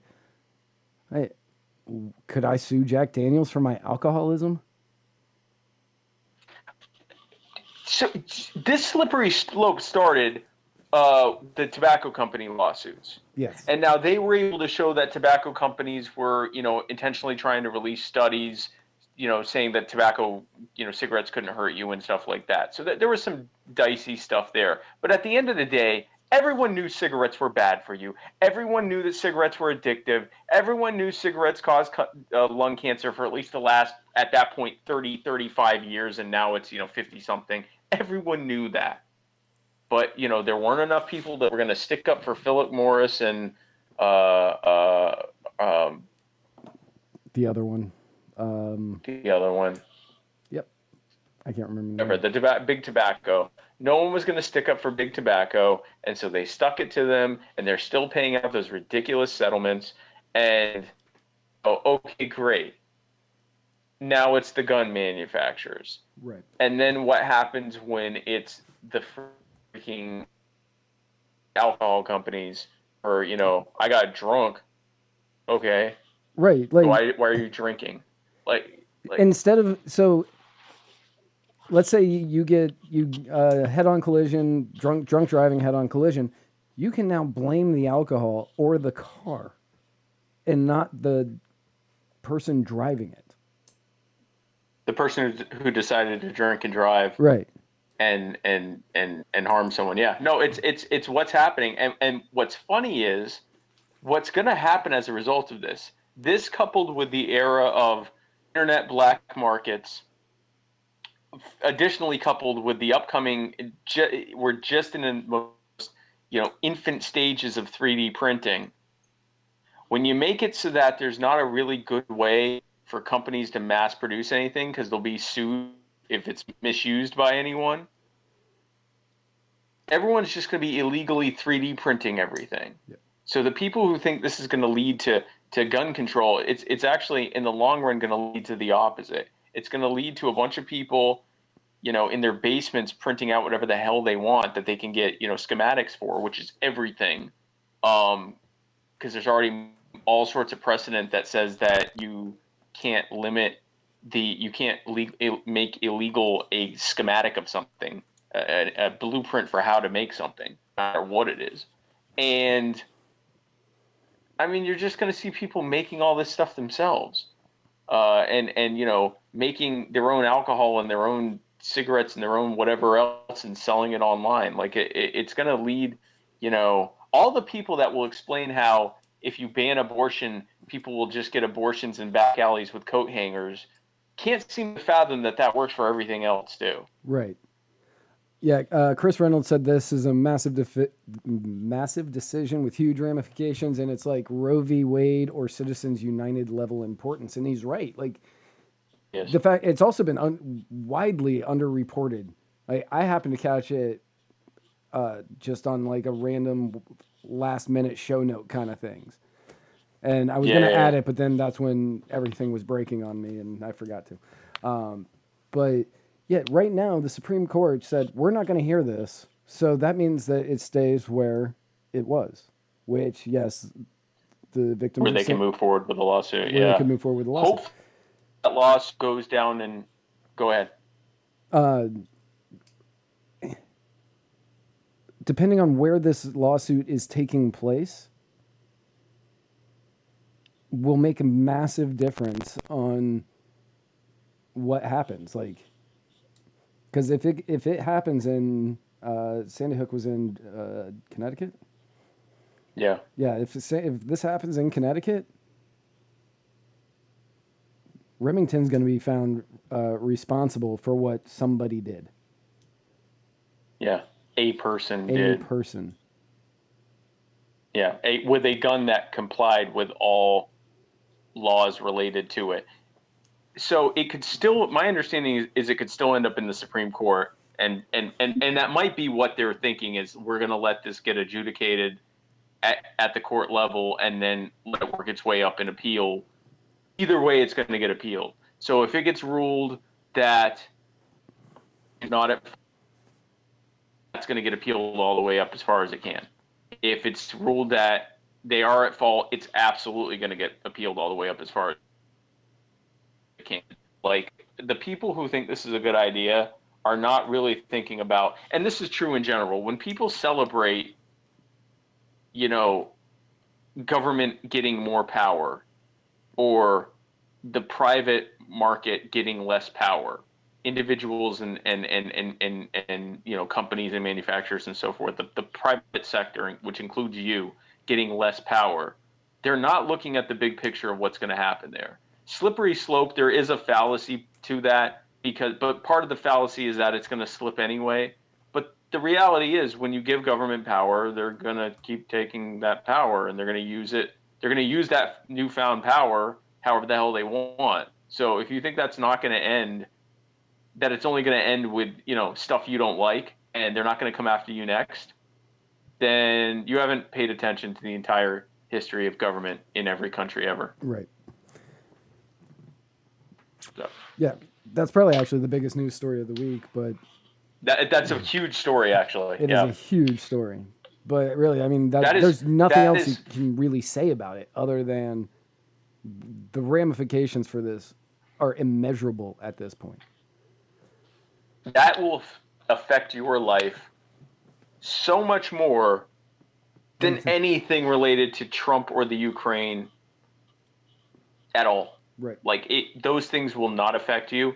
This both in how it will relate to gun manufacturers and how it will relate to everything else, will be absolutely huge one way or the other. Because hopefully the way it'll be huge is that this, you know, however long it takes in appeals or whatever else, that this lawsuit gets defeated and that's now on the books, that, you know, you can't sue a manufacturer for making something that someone, you know, abuses or uses in a bad way.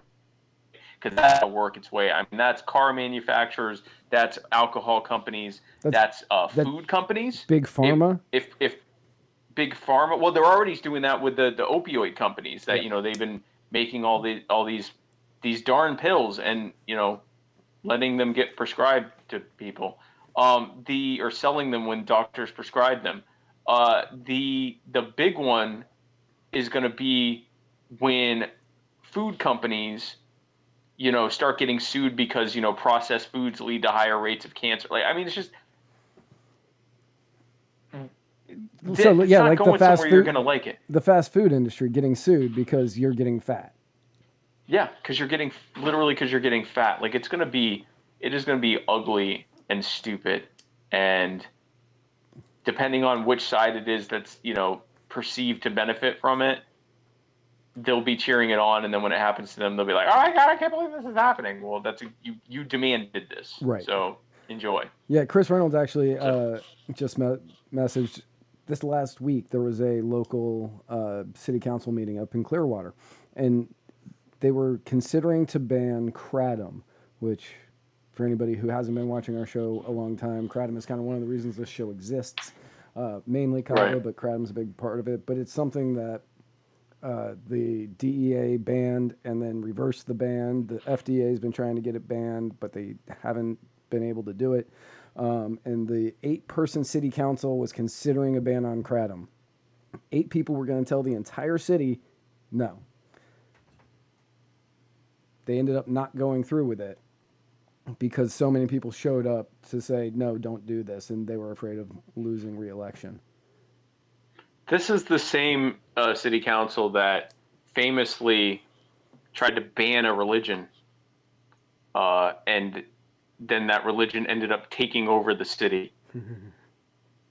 So ironically, if they banned kratom, giving their history, Clearwater might become the center of kratom production. That's already St. Pete. Like, that's already St. Pete. Like, We're right down the Right. road, and you were thinking about doing this. Like, it makes no sense. Chris Reynolds has a counterpoint to our arguments in lawsuits allow people to self-govern through juries.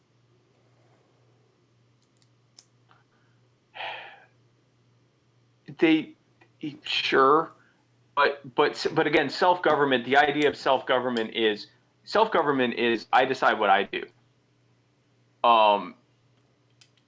Any government is any attempt of me to impose my will on you is just another form of the state or government. Whatever words I try to use, if it's a voluntary thing and I'm making you comply with it, it's just another form of the state. It may be coming directly from me. It may be a direct democracy or direct action as opposed to, through a third party or something like that. But self-government is me choosing something for me and working with others in a voluntary manner to choose things for ourselves. That's my definition of self-government outside of the state. I think lawsuits can be effective tools when you're using them, for example, to sue for your civil rights against the state. You're using the apparatus of the state that it allows you to sue to stop them from harming you. But when you're going after a private manufacturer for the fact that, just even a private entity, for the fact that someone used a product they made to do something bad, something that it was not intended to do, something to harm others, what you're effectively doing is an end run. It's just another way of legislating something. Right. You're just, so is it self in that it's the individual people doing it? Yeah, but if you think that, if anyone thinks that the Sandy Hook family isn't getting powerful backing from powerful people in office that want gun control to happen sooner than later, then you don't think Michael Bloomberg and other people like that are gonna be instrumental, that the government sanctioned and sponsored major media isn't gonna promote this as much as they can when it starts to really ramp up? I see what you're saying, and I like the system of tort or the system of lawsuits in general when it's used for people to appeal for their own rights and property from the state. It's really a form of direct action that isn't violent. But I think applied like this, it's just another way for the government to control you in a roundabout way. So yeah. So speaking of no segue, none. No. Speaking of a dead family, a Mormon community in La Mora, Mexico. Oh God.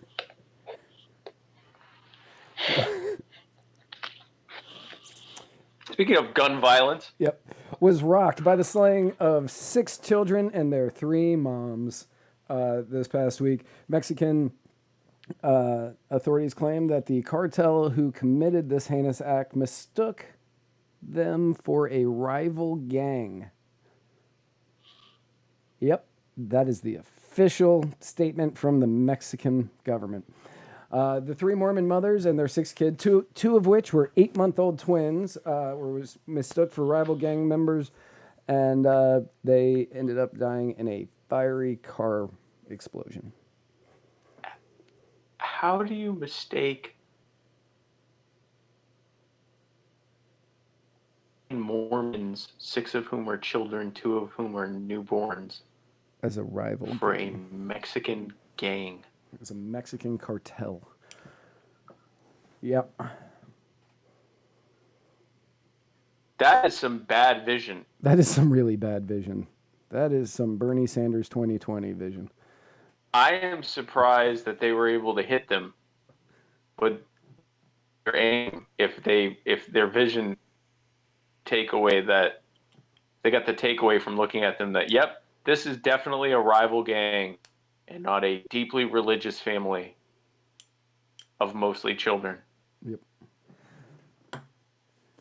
So were they American? Yeah, they were American. Mormons? They were actually getting ready to go back to the States. One was on her way to Montana to meet up with her husband. One was on her way to somewhere else to meet up with her partner, and then the other one was going to be going back to the community in Mexico. Somebody just told me I was cute. Thanks, Dylan. Yeah, they were just on their way to go drop these people off to their respective places, and they were mistaken for a rival Mexican cartel. Because Mormons, as we know, really seem to fit the stereotypical cartel look. Mexican cartel. Your average white Mormon, if you see a white Mormon walking down the street, your first thought is, I'm about to be harmed by a Mexican drug cartel. Yep. Yeah, so that's a thing. Gonna have to, that's definitely a thing. So could you imagine Trump tweeted about this, right? Imagine Mitt Romney. Yes, Being Mitt Romney. being mistaken for a Mexican cartel member. That is what this is. Mitt Romney, known cholo. That's funny. Yeah. The all-powerful President Trump tweeted out, "If Mexico needs to request help cleaning out these monsters, the United States stands ready, willing, and able to get involved and do the job quickly and effectively. This is the time to wage war," all caps, "on the drug cartels and wipe them off the face of the earth." Now, like the Taliban, like Al Qaeda, and the like Viet Cong. ISIS, like all of the places we have been waging war for the last 50 years, 60 years, 70 years in order to okay, he just said wipe them. I was going to use the same pejorative, but he didn't use one. To wipe these people off the face of the earth. And yet, that's not what's happening. No, it turns out that, the easiest, fastest, and most effective way to wipe out a drug cartel is to cut off their line of money. Right.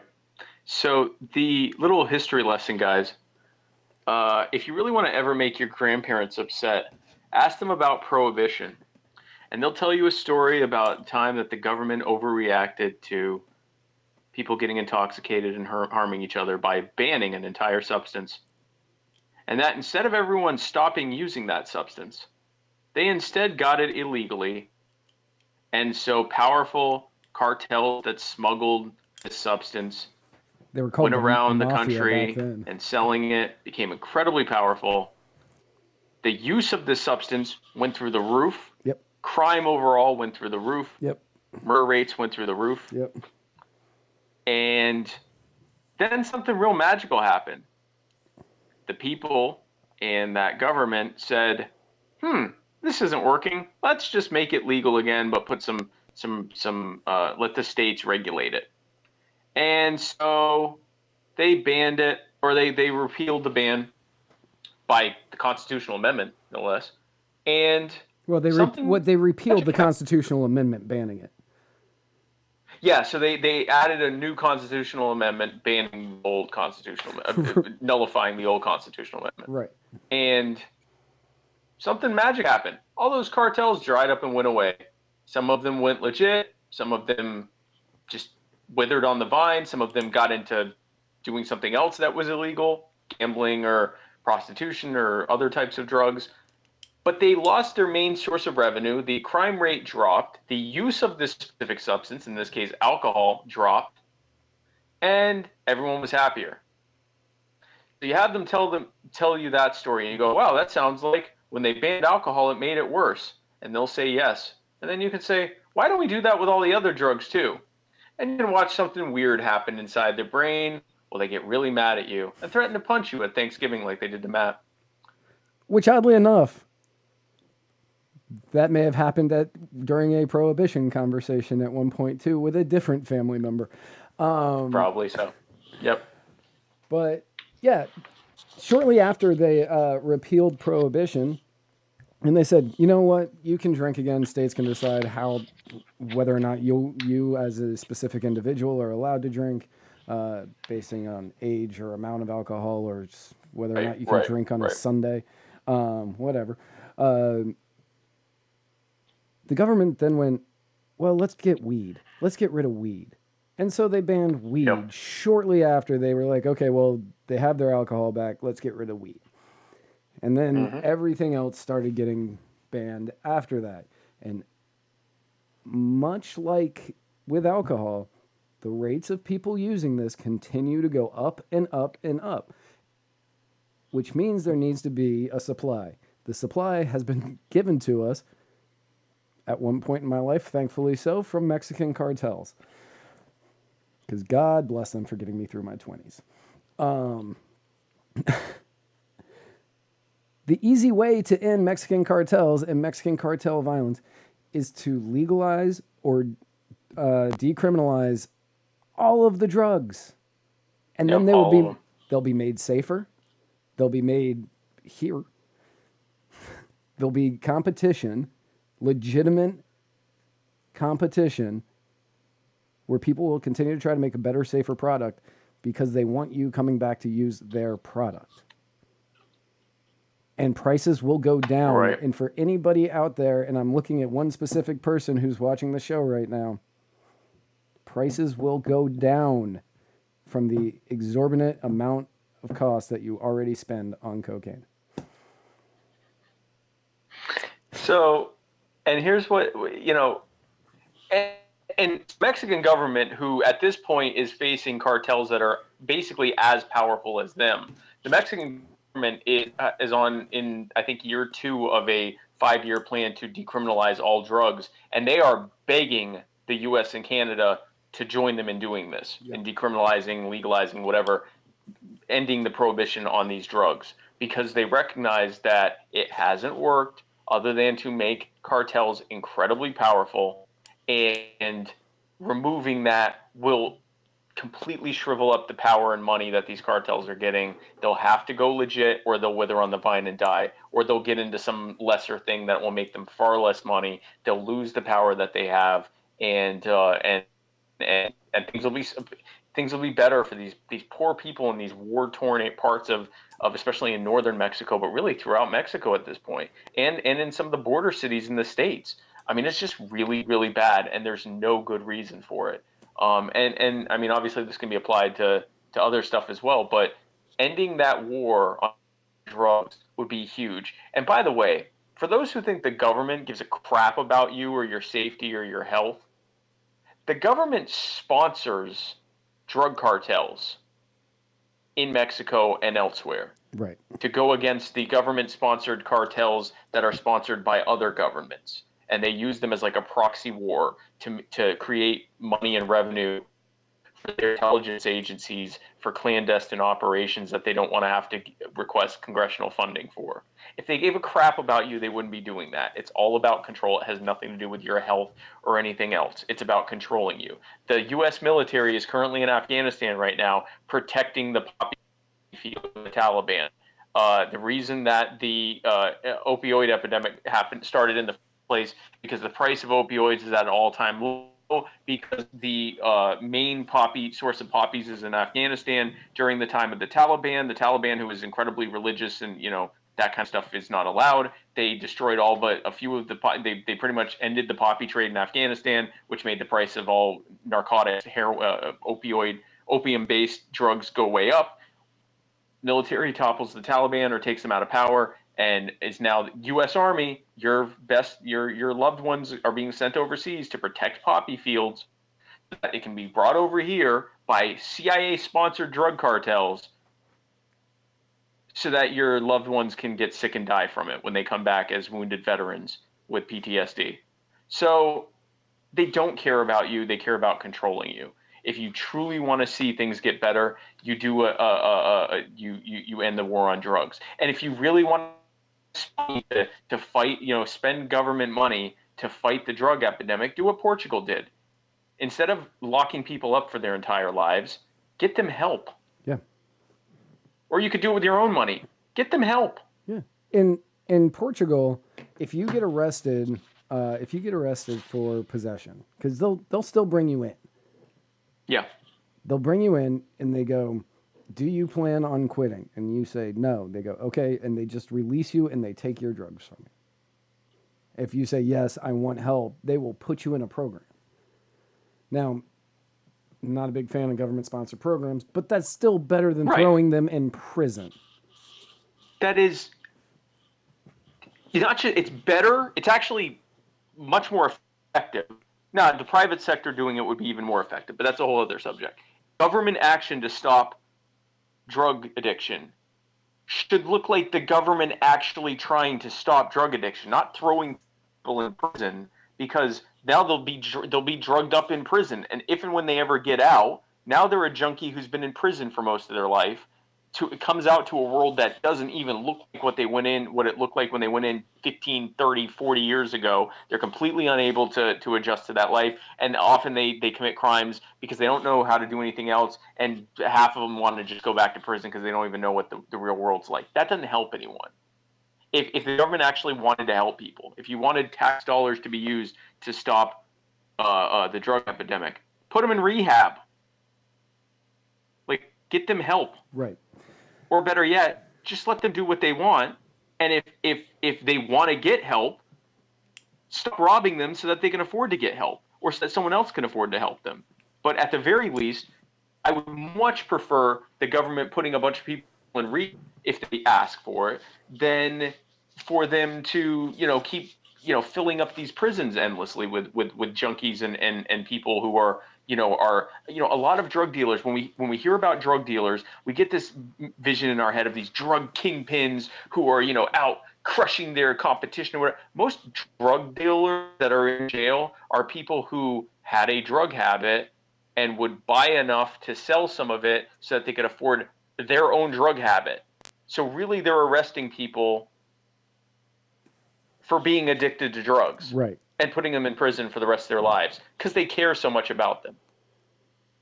So you want to end the drug cartels, you want to end the or at least reduce, because there's always going to be people that are going to have addiction problems.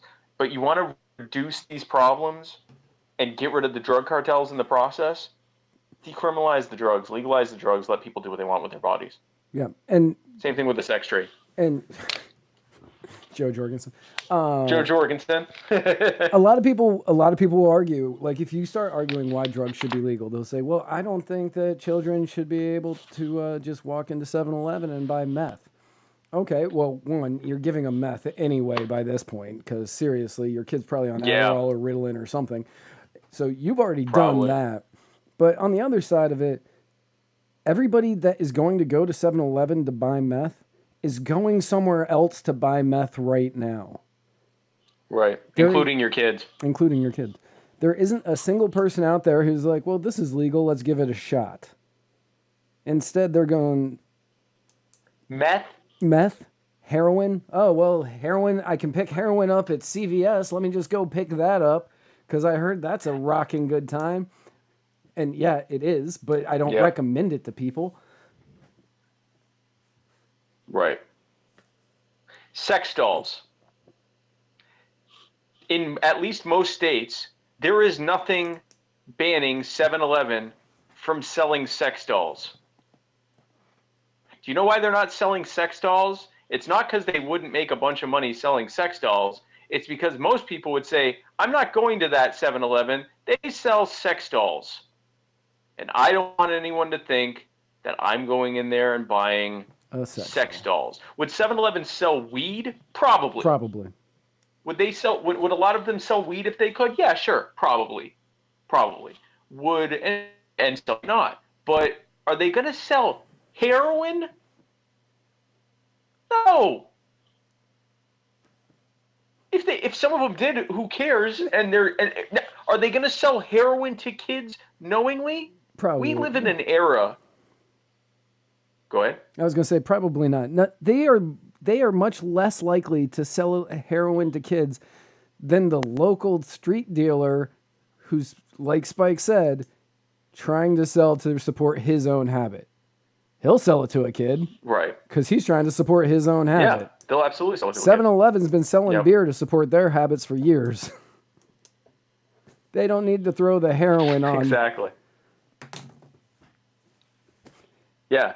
Listen, if we live in an era, we live in a society, we live in an era where businesses get shut down because it's perceived that they did something racist to a customer, and that gets put on Twitter. And whether it was actually racist or not what they did, there's enough public outcry that a lot of them either apologize or fire the person involved or go out of business or whatever. Okay? We had a guy whose dental practice ended because he killed a lion in Zimbabwe. So if you think in that era of cancel culture that 7-Eleven is going to be selling your 8-year-old heroin, no, they're not. No. They're not. No. They're not. Every Karen on earth wouldn't rest until the company was changed their practice. That's not going to happen. And odds what are, is going to happen is, go ahead. And odds are, when you take your child to the doctor for whatever malady they happen to have, they're going to prescribe them the medically approved alternative that is meth or heroin. That is meth anyway. Ritalin is literally meth. It's just the dosage amount that you're taking. If you took that whole bottle, you'd die. But if you took, 5 days of your Ritalin, it would be like, smoking a bunch of meth. Here's the thing. Supposedly, if your kid does well on Ritalin, then they'd have the same effect on meth. Now, I'm not telling you to get meth for your kid because it's not dosed right and, they're making it in terrible toxic conditions and everything else. And meth is bad. But here's the thing.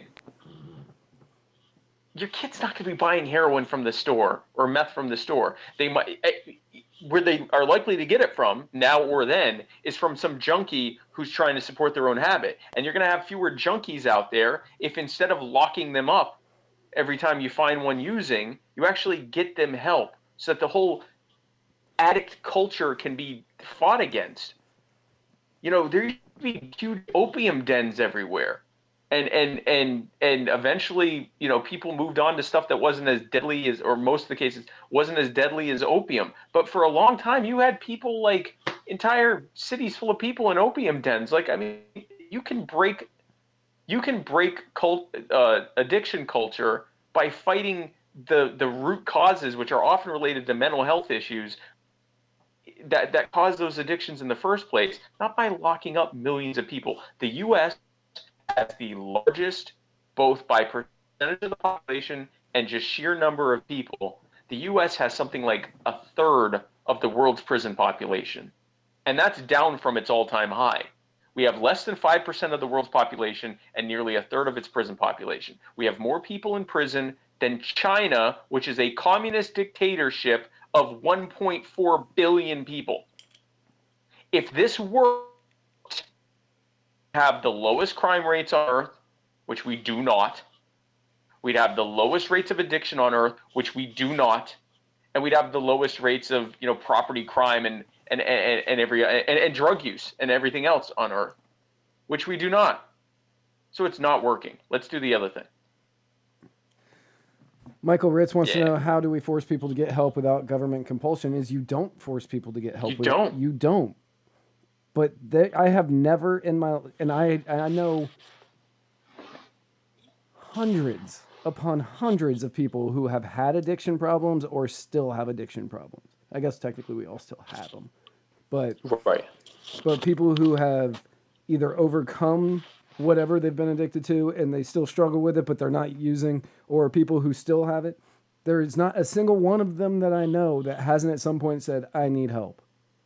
Yeah. And they want the help. It's just whether or not they can get the help. Yeah. You're talking to two people who, for various reasons and at various times in our lives, chose to stop. It did not take government compulsion to get us to do it. We had the means and the support to do so, and so we did. And I'm Matt, you're going on how many years now? Just past 5. Just past 5 years, and I'm coming I forget my date, but it's like 13 years now. So first of all, you don't need government compulsion for a lot of us, and a lot, like Matt said, there were very few junkies who were like, yeah, this is great, I'm just going to do this to the end. Most addicts want help. It's a combination of fear of the withdrawals, which they've often had withdrawals just from times that they were even trying to get the drugs and just didn't get it in time. Yep. So fear of that, the fact that even when they go through all of that and they get sober, they don't have a lot of support because, people in their lives have kind of, written them off because of the stuff they did when they were addicts. So now they're just sort of by themselves and sober and dealing with that.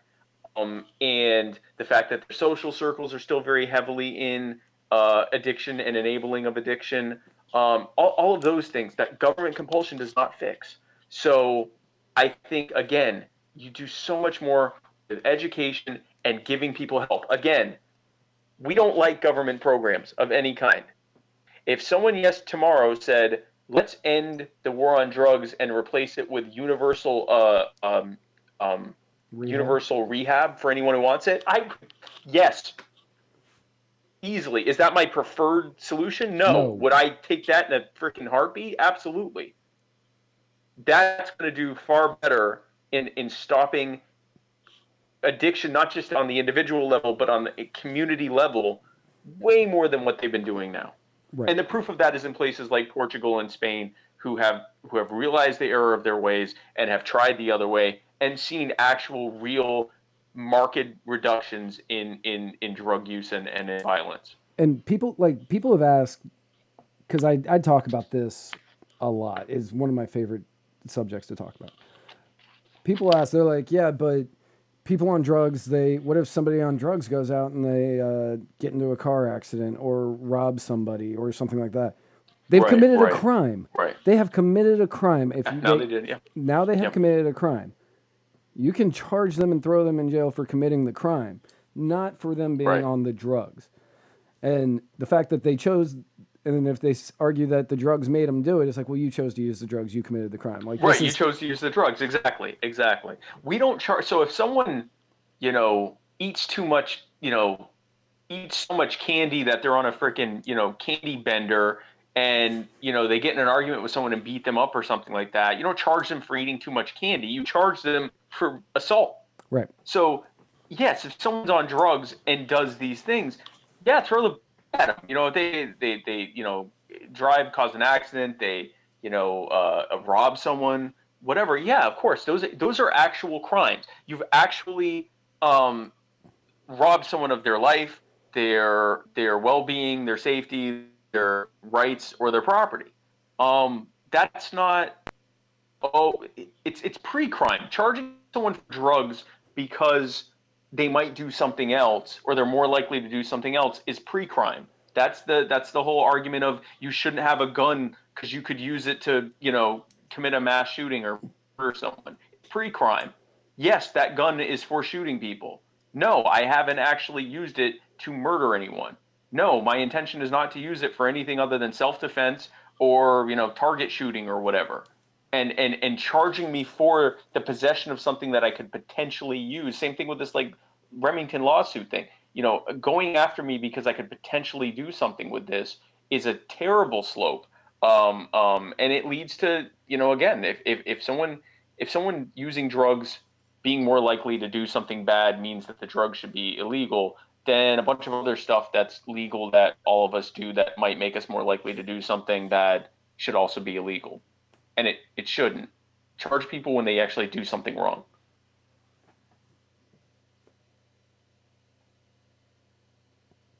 Right. Am I still here? Yeah, you're still here. Okay. Okay. You just had a great point, so I was letting it sink in for everybody. Yeah, let that sink in for a minute, America. Kim, Libertarian 2020 presidential candidate Kim Ruffs asked if you're literally lying down on this one, and yes, Kim, he is. He is literally lying down. I'm literally lying down. Hi, America. This, if I ever ran for anything, this video will be full of a lot of blackmail-worthy screenshots. And I accept that.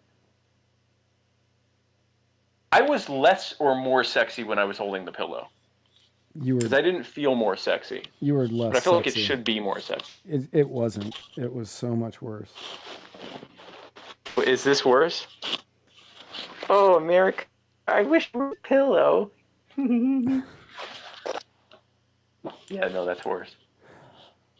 So to close out, let's travel over to the Far East Oh, wow.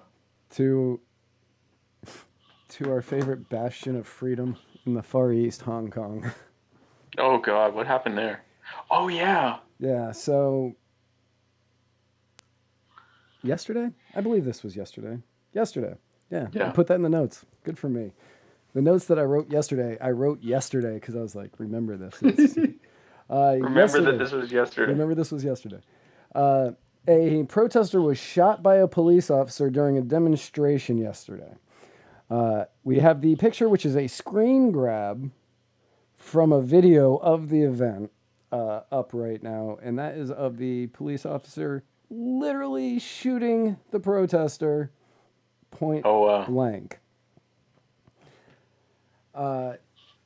This was done during a roadblock protest. Police had shown up to disperse the crowds. The protester was standing on the sidewalk, and he was staring at the police officer, not willing to move, and the cop shot him. The people who were being blocked got out of their cars and started yelling at the cop and calling him a murderer. Oh, wow. The crowd was then sprayed with pepper spray to try to get them to disperse. Things in Hong Kong, not really lessening even a little bit right now. On the other side of this spectrum, because we know that with every great movement, there's going to be bad people. Right. On the other side of this spectrum, a middle-aged man reprimanded a group of protesters. He accused them of lacking patriotism for the motherland. The protesters set him on fire.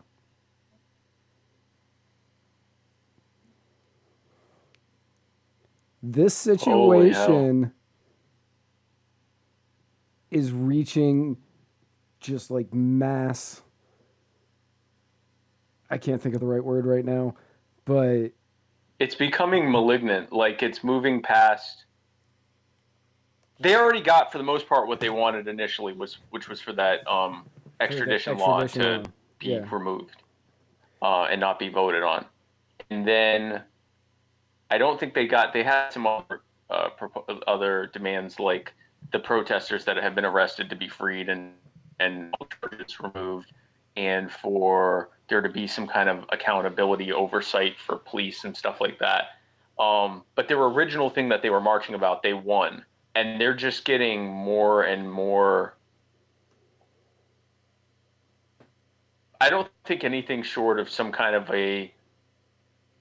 if not a violent revolution, at least an electoral revolution, where, the Hong Kong government becomes very anti-Beijing and very anti-communist. I don't think anything's going to make them happy at this point.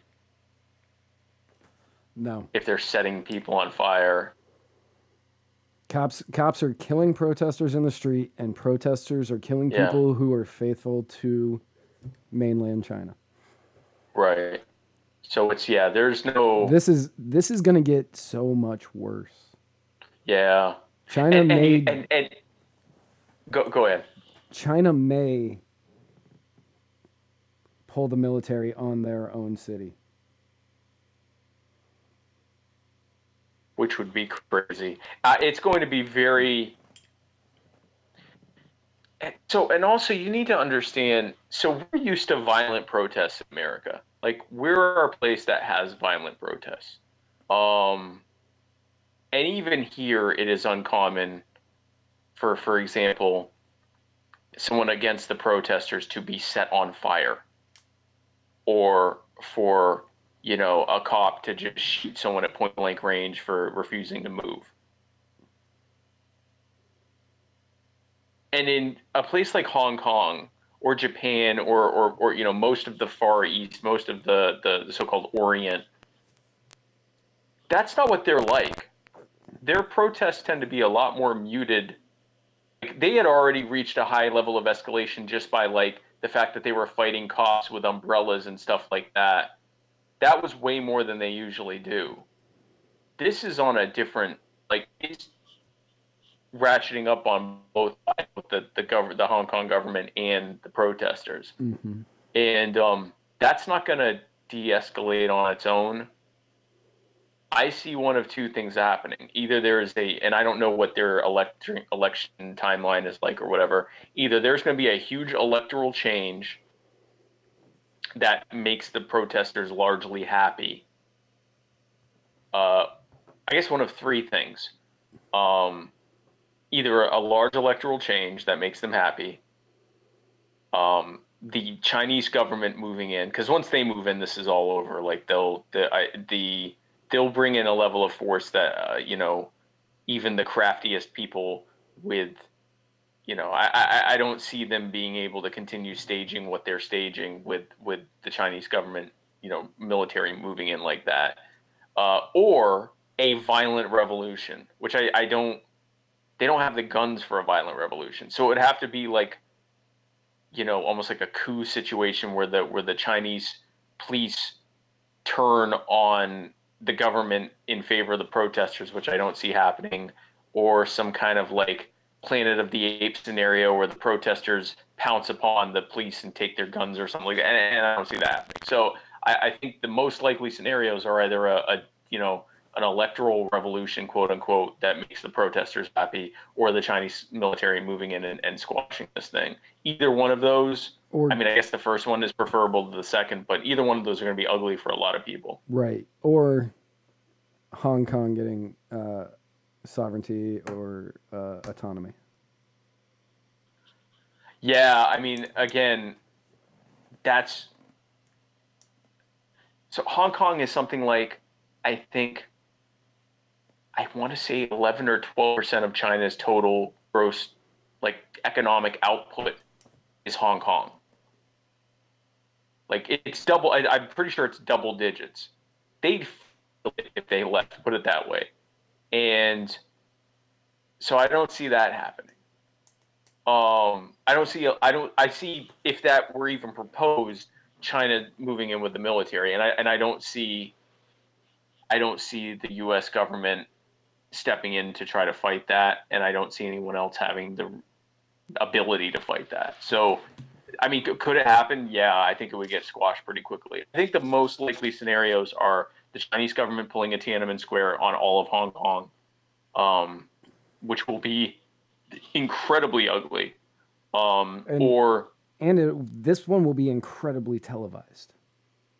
Yeah, it won't. Yeah, unlike the previous one, everyone will see what the Chinese government's doing, and it will, cause tremendous amount of backlash on their government, which everyone will immediately forget as soon as it's over and move on to whatever the next outrage is. It's probably something related.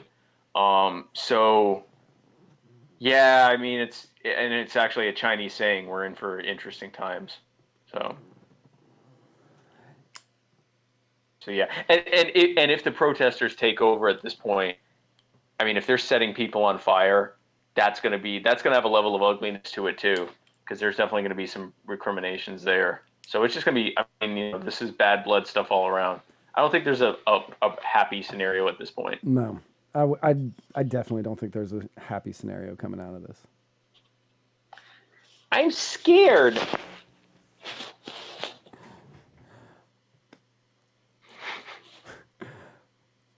You got anything else? America, I wish you could hold me because I'm scared of the China. This really isn't sexy. It feels like it should be sexy, and then when I do it, I'm like, this is terrible. No, it looks like you don't feel well. It's so comfortable though. It looks like you've got an upset stomach, and you're like just holding a pillow up against it for comfort. Ow, my tummy.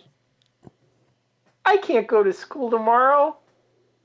So we've got a couple of questions. Okay. Kim Ruff, first of all, said Hong Kong was promised sovereignty and autonomy by China. And China has been Hong Kong was promised sovereignty and autonomy by China, and China has been systematically disregarding it. And then that's true. Yeah, no, they were promised autonomy. I think, Matt, you meant like independent, like being their own country. yeah, that's what I was talking about. Right, yeah, like independence, yeah. But no, they were the whole, there were all sorts of anxieties in 2000 or 99 or whatever year it was when they went from British control to China, and China was like, oh no, we're going to let you do your thing. That's not what's happened. Right. Chris Reynolds says U.S. population really doesn't care about China like they should. No.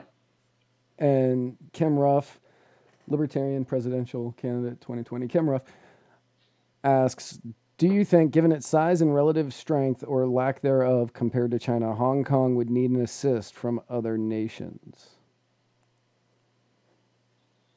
Oh, if they wanted to be independent?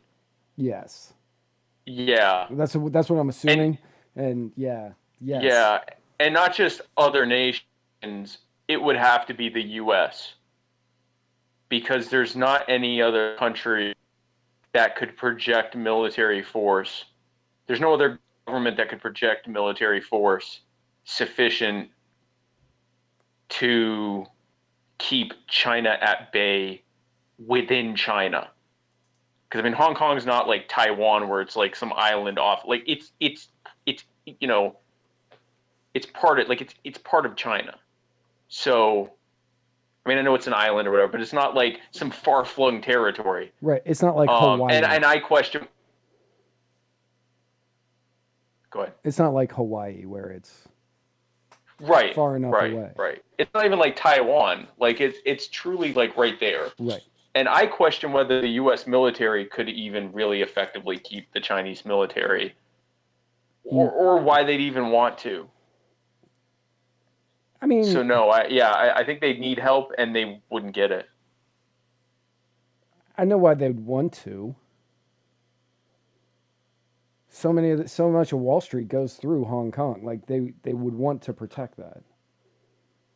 Right, but if you weigh that against the cost of doing that and the impact on trade with the rest of China and the reality of turning into a nuclear hot war, I mean, there's just not I can see the CIA helping, anti-communist groups within the Hong Kong and China.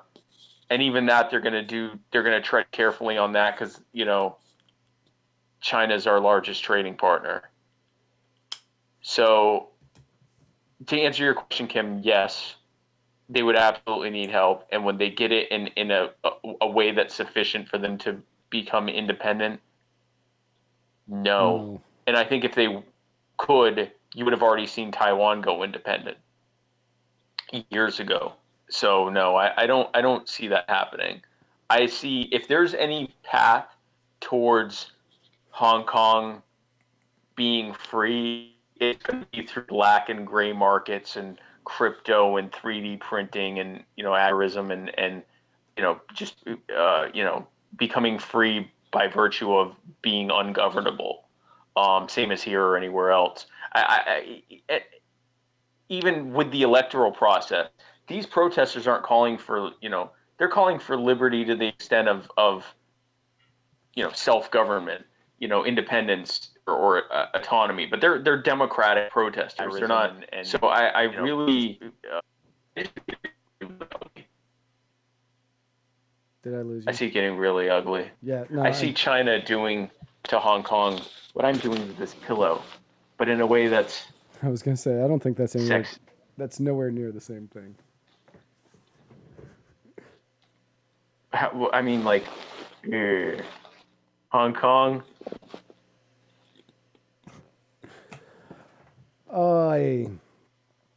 So Spike. So tomorrow, guys. Was that what you were going to ask me? That was what I was going to ask you, yeah. Well, perfect. So tomorrow night, guys, and Matt, I'm having on Dan Taxation is Theft Berman. He's going to be my guest, and we're going to talk about his presidential campaign for president. He's running to be the Libertarian nominee, to be the next president of these United States. We're going to talk about I presume traveling without licenses. That's what I'm going to know. We're going to talk about his blasphemy against Waffle House and the Waffle House caucus, which he desperately needs. I mean, if you want to win the nomination, don't piss off the Waffle House caucus. All the other presidential candidates are members of it. So, except for Joe Jorgensen and Jacob Hornberger. All the others are? Yes. Well, I added them.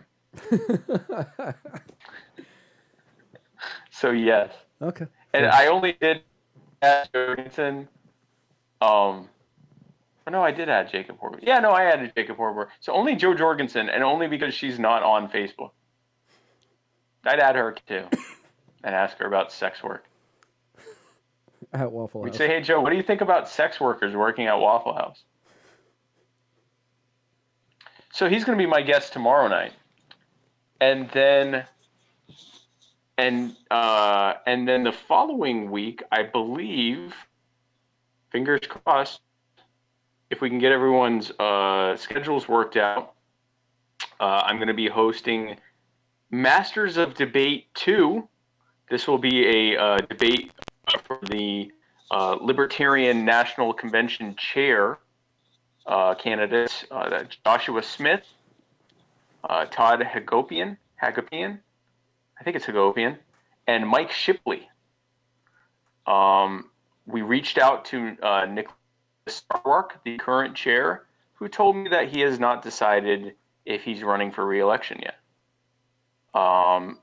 I told him if he decided between now and next Thursday or next week to let me know, and we'll put him on too. Otherwise, it's going to be the three that have declared that they're running for election this time around, and we'll be debating that.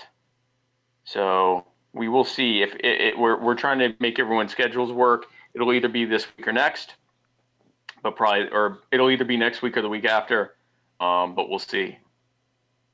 And then tune in next week. A week from today, Tuesday the 18th. Right? Is that 19th? Yeah, we'll say that.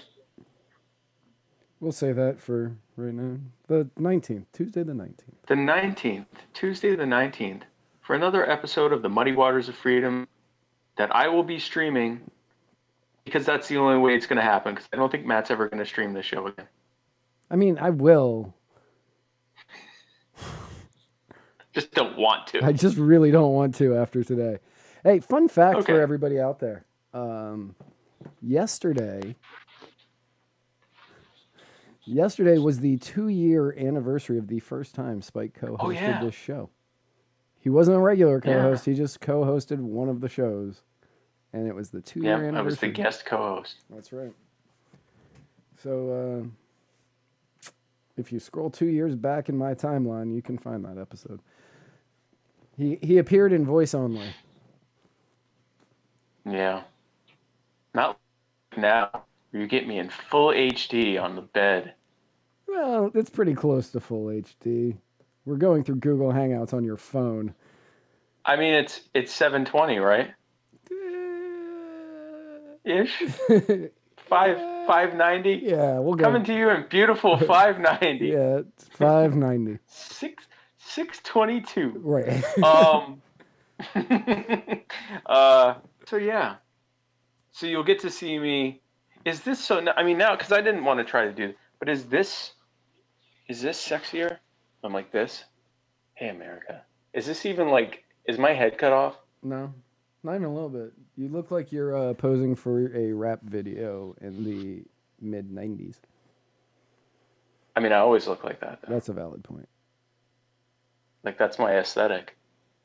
My aesthetic is like Nelly video.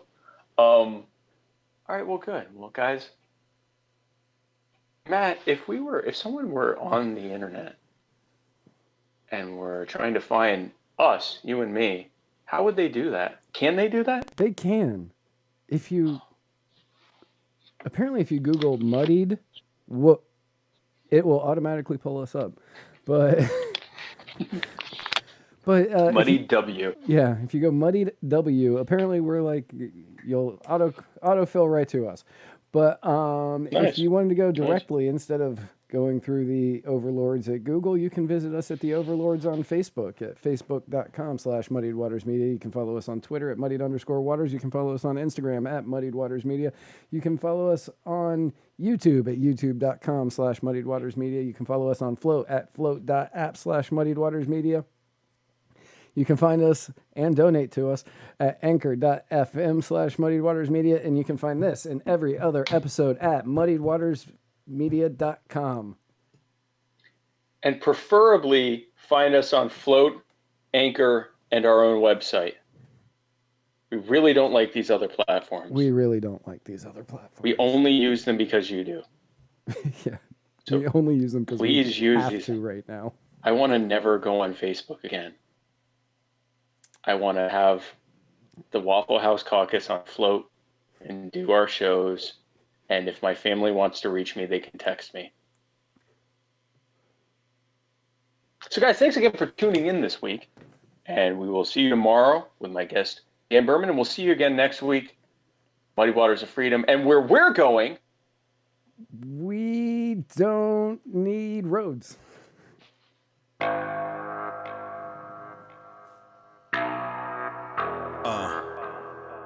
Mic check, yo. We still here? Still going strong, yeah? Are you down with Zuby? Yeah.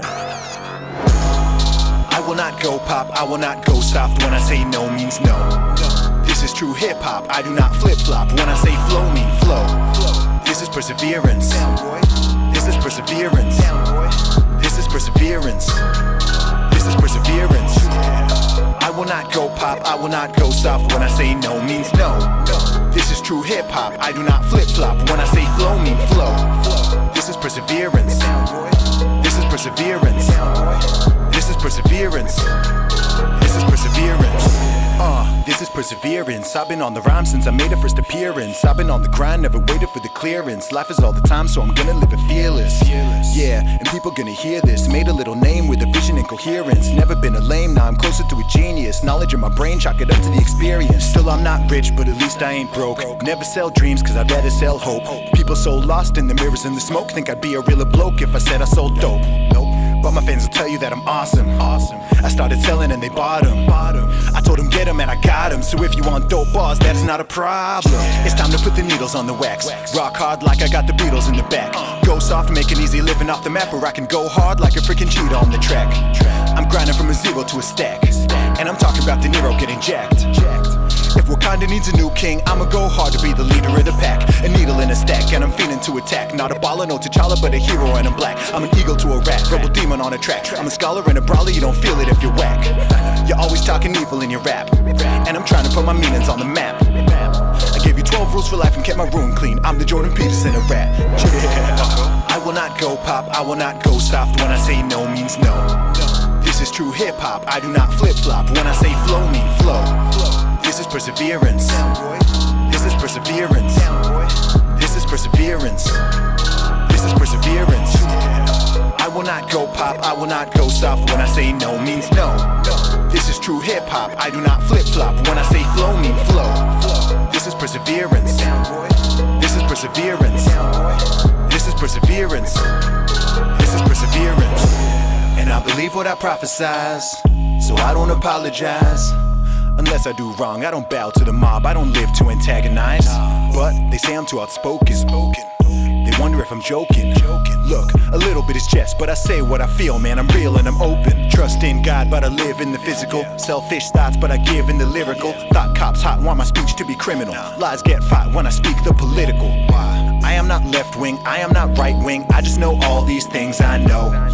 You cannot label me, you can't put shame on me. When I say go means go. Fresh, I step into the premises, kick dope rhymes and they love how I'm expressing it. Hop online and reply to all the messages. Gotta spend time and I'm grateful that you cherish it. Don't talk crap, no, I'd rather be irrelevant. Can't play dumb, people know that I'm intelligent. See me up late night, big beard, let 'em in. 12 years deep now, I'm flowing like a veteran. Dudes show love, now I'm moving up in eminence. Girls show love cause they're feeling all the pleasantness. Got huge dreams, I can never be a pessimist. Too much love, I can never be a feminist.